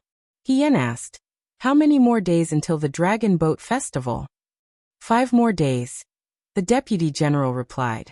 He Yan fell silent. Fine. After the Dragon Boat Festival, we will immediately depart. The people who had just experienced the chaos of war needed a bit of hope. If they stayed, they might be able to gain strength and better face the future that was about to begin anew. Other than fighting, this was the only thing she could do for the people here. The interior of the room was simple and clean. When the Yuchuo soldiers had occupied Jiuquan, they had pillaged and burned everything of value. Even half of the wall of the room she was currently living in had been scorched. He Yan gazed at the map on the table and sighed almost imperceptibly. In the end, they had retaken Jiuquan. Yunzi and Ji Commandery still had not sent back news, but news from Pingjiang had arrived. It seemed that the situation was going well. The reason Jiuquan was able to win so quickly was because she had led the army to quell the rebellion in the western Chang. Mo County was similar to Jiuquan in terms of geography, and the Fuyue army had once stayed in Mo County, which was why she was able to seize it so easily. He wondered how Yan He and Xiaoju were doing. Just as she was thinking, someone came in from outside. It was actually Wang Ba.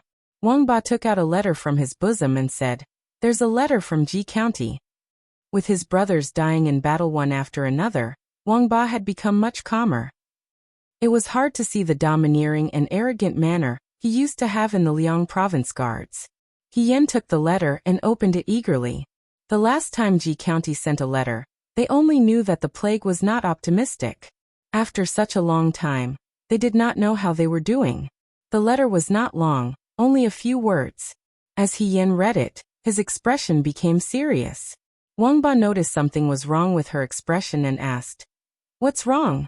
Are those Yudo difficult to deal with?" He Yan shook her head. Something happened to Yan He. The letter was written by He Yan. Although it only mentioned a few sentences, every sentence made He Yan tremble with fear. Ji County had been in a stalemate with the Yudo for the past few months, but it was generally good. The only one who was not good was Yan He. The letter said that he had been poisoned with an incurable poison from the Yudo. It was said that Jiuchuan had been taken back. Yunzi and Bingjiang were not in the same direction as Ji County. The only place that was slightly closer was Jiuchuan. Yan He said that he did not have much time left. He was afraid that there would be no one to lead the army after he left, so he asked He Yan to come and help. At the end of the letter, he even had the mood to tease him. He only said that when He Yan asked for help in the Rundu, he led the army and rushed over. Now he treated it as returning the favor of the Rundu. Although he still had the mood to joke, He Yan knew that the situation would not be good. Lin Shuanghe followed Lin Shuanghe to Ji County. If it was a normal poison, how could Lin Shuanghe not be able to cure it? Yan He's letter said that he did not have much time left. She suddenly stood up. Wang Ba asked, "What are you going to do?" "Pass down the order. I can't wait until after the Dragon Boat Festival. Today I will prepare the army and set off tomorrow to Ji County." The grass and trees were lush in summer. After a night of rain, the soil was moist and had a fishy smell. By the river, a man in hemp clothes was crushing the herbs in front of him and carefully mixing a few herbs together. "Dr. Lin, you've been busy the whole night. Hurry up and get some rest," a soldier said as he passed by. Lin Shuanghe raised his head, revealing his unshaven face. He looked very haggard. Because he had been busy the whole night, his eyes were bloodshot. At first glance, it was quite scary. He raised his head and squinted his eyes because of the sunlight. After a while, he shook his head and said in a hoarse voice, "No."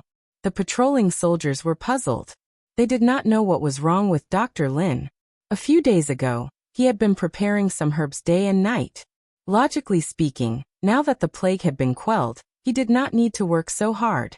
However, they did not know why he was in such a hurry. However, Lin Shuanghe did not listen. There was nothing he could do.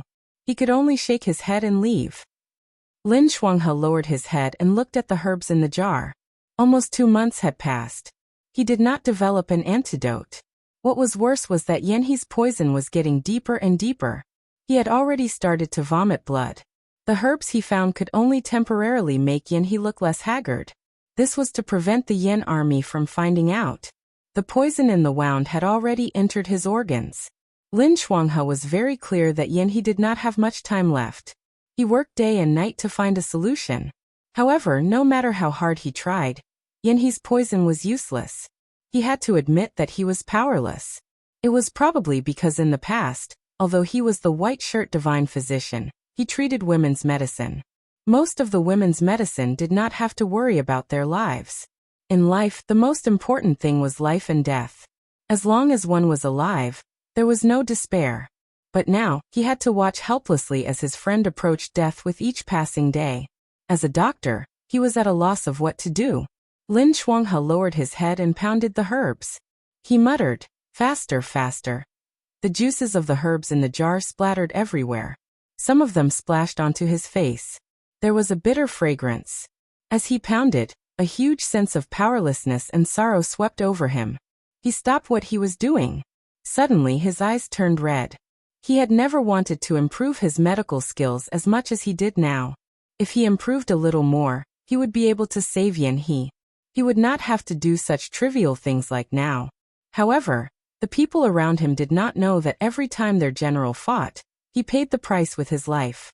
Lin Shuanghe stood up and washed his hands by the river. He paused for a while and walked towards Yan He's tent. There was a suppressed cough.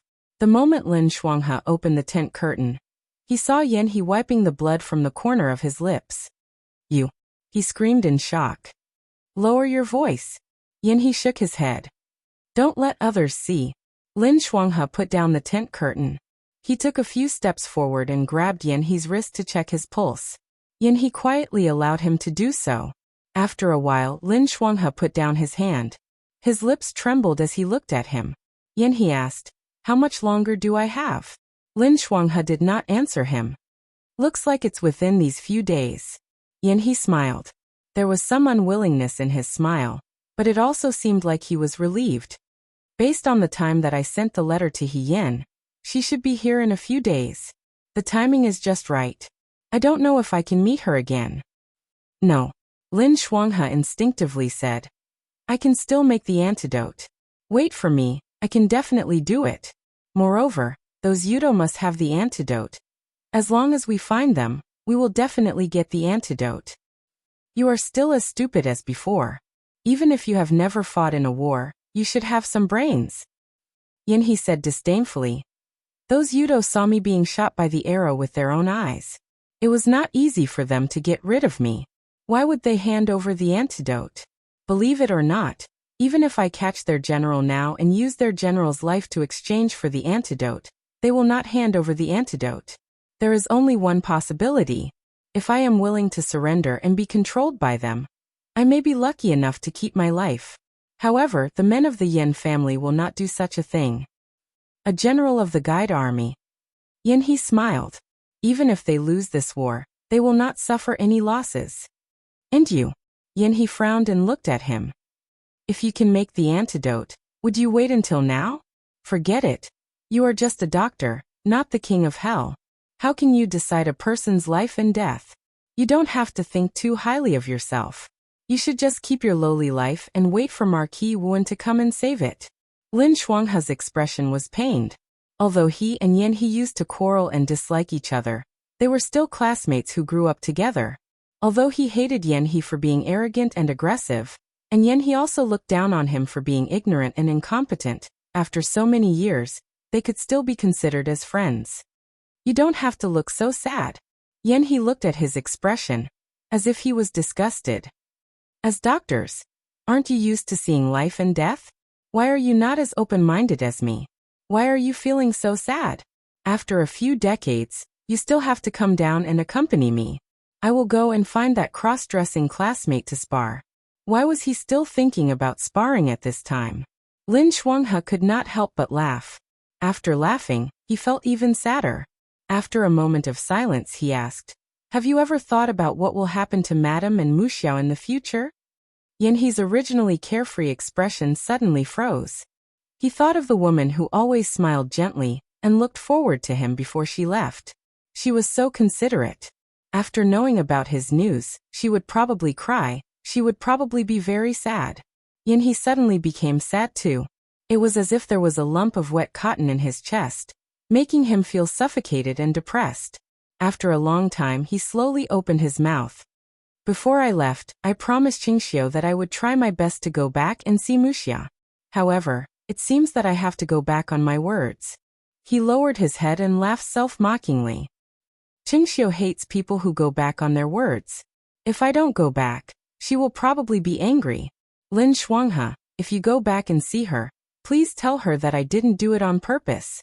I have a bad temper. On the surface, everyone respects me, but I know that in reality, they don't like me. Just like you, Xiao Huijin and He Yan. I am not good as a friend, but I am good as a husband. I originally wanted to continue working hard and be the best father in Shuo City, but..." His voice was very low. "There is no more chance." Lin Shuanghe wanted to say something, but when he opened his mouth, he did not know what to say. "I originally thought that if Qingxiu gave birth to a daughter, she would be called Wuxia. If it was a son, he would be called Liangjiang. But now that I think about it, if it was a son, he could also be called Wuxia. I originally wanted to watch her grow up with my own eyes. When she is older, I will teach her that a good general does not fear death, and a martyr does not destroy his integrity to survive. There is no other way now, but I feel that there is nothing better than this to teach her. In the future, when she grows up and knows that her father died on the battlefield, I will not have to teach her. She will understand on her own. When he talked about the unborn Wuxia, his gaze finally softened. It was filled with longing and tenderness. Lin Shuanghe closed his eyes. These last words were like countless sharp needles stabbing into his heart at the same time. You don't have to be sad for me, and you don't have to feel heartache for me. A general dying on the battlefield is the best ending. Although I have regrets, I do not regret it. He stood up and walked out of the tent. He looked into the distance, in the direction of the city gate tower. Everyone who goes to the battlefield is prepared to die here. There are still a few more days, he said. Let's continue and look forward. When Yen arrived at Ji County, he saw a completely different Lin Shuanghe from the past. The elegant young master who always wore a white robe and a folding fan, who always had a graceful demeanor, was haggard. His clothes were stained with blood and mud. His face looked like it had not been washed for a few days. His beard was unkempt.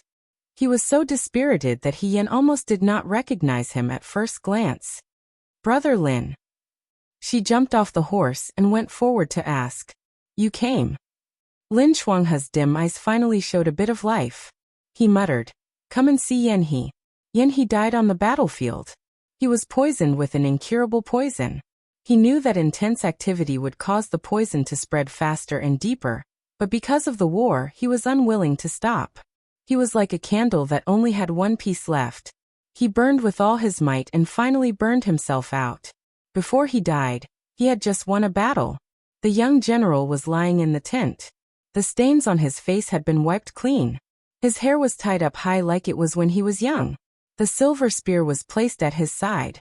She could vaguely see his former high-spirited appearance. But when Yen walked over, he would no longer be angry and arrogant as he challenged her to a duel. He knew that he did not have much time left. Before he left, he told me to give these to you. Lin Shuanghe handed the box to Yen. Yen opened it and saw that it was filled with written documents. He had counted all of the battle situation and military horses in Ji County. He had written everything down so that when Yen came here, he would not be confused. He had done everything very well. Even at the last moment of his life, he was still thinking about this battle. How is Ji County? Yen asked. Lin Shuanghe shook his head. His voice was low. After Yen left, the morale of the Yen army was in chaos. The Yudo took this opportunity to attack twice. Without Yen the Yen army was like a pile of scattered sand. Yen said. It was not the Yen army's fault. Ji County's location was easy to defend and hard to attack. They had the advantage. If Yen wanted to attack, it was already very difficult. Also, he used such a despicable method. Then now, I want to see the deputy general of the Yen army now. We will discuss this. Yen replied. Lin Shuanghe nodded silently. Yen turned to leave.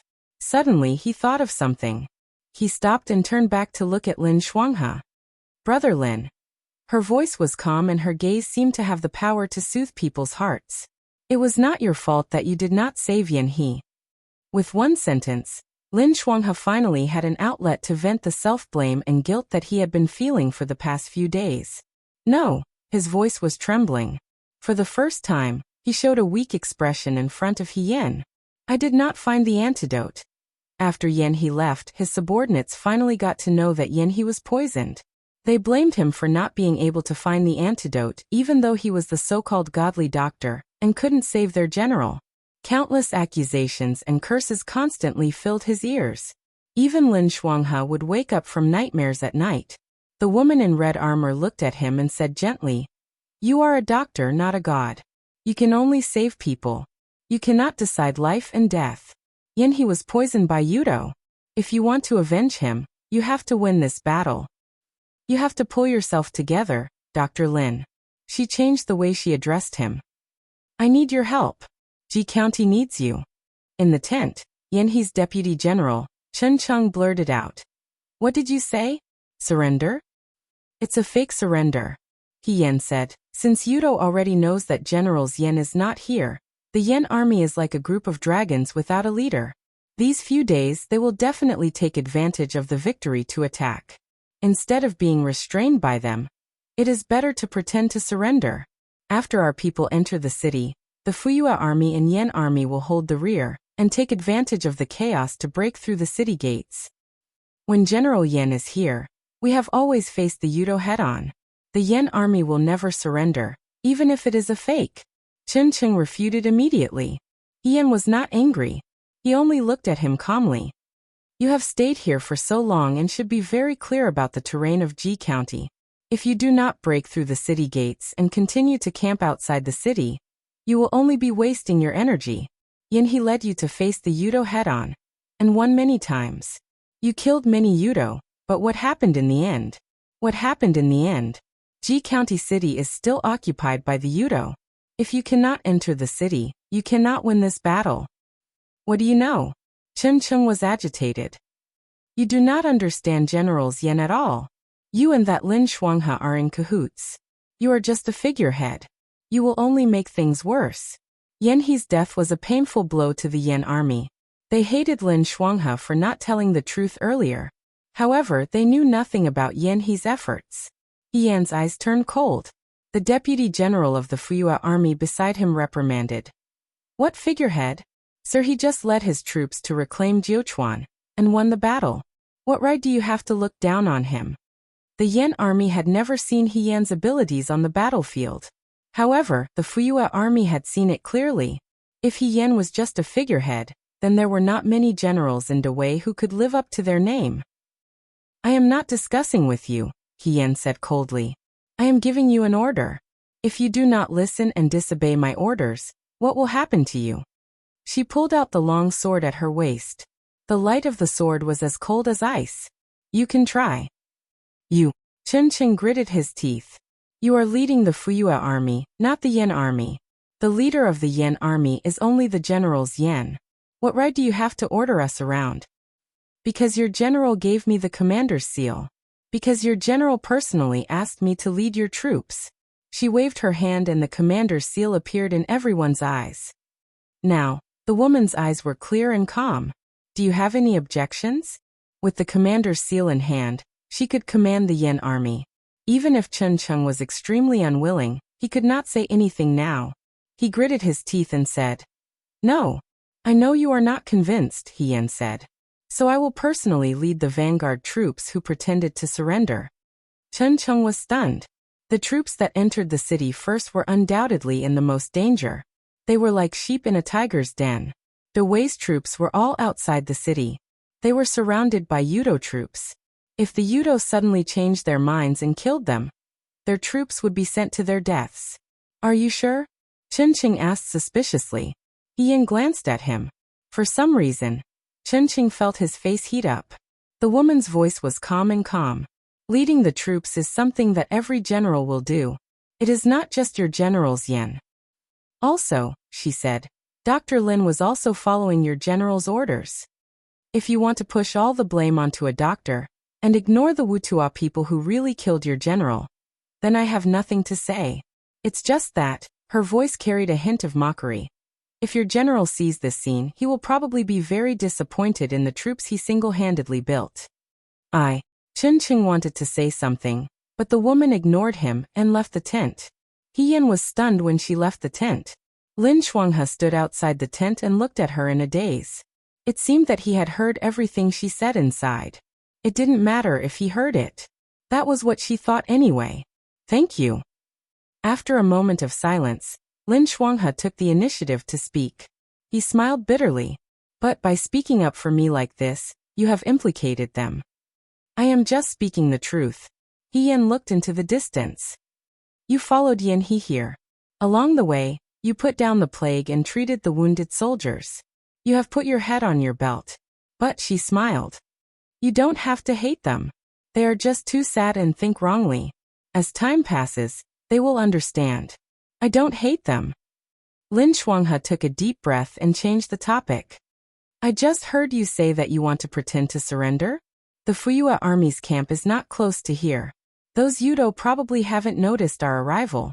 They are confident. If we surrender now, they will believe us and open the gate.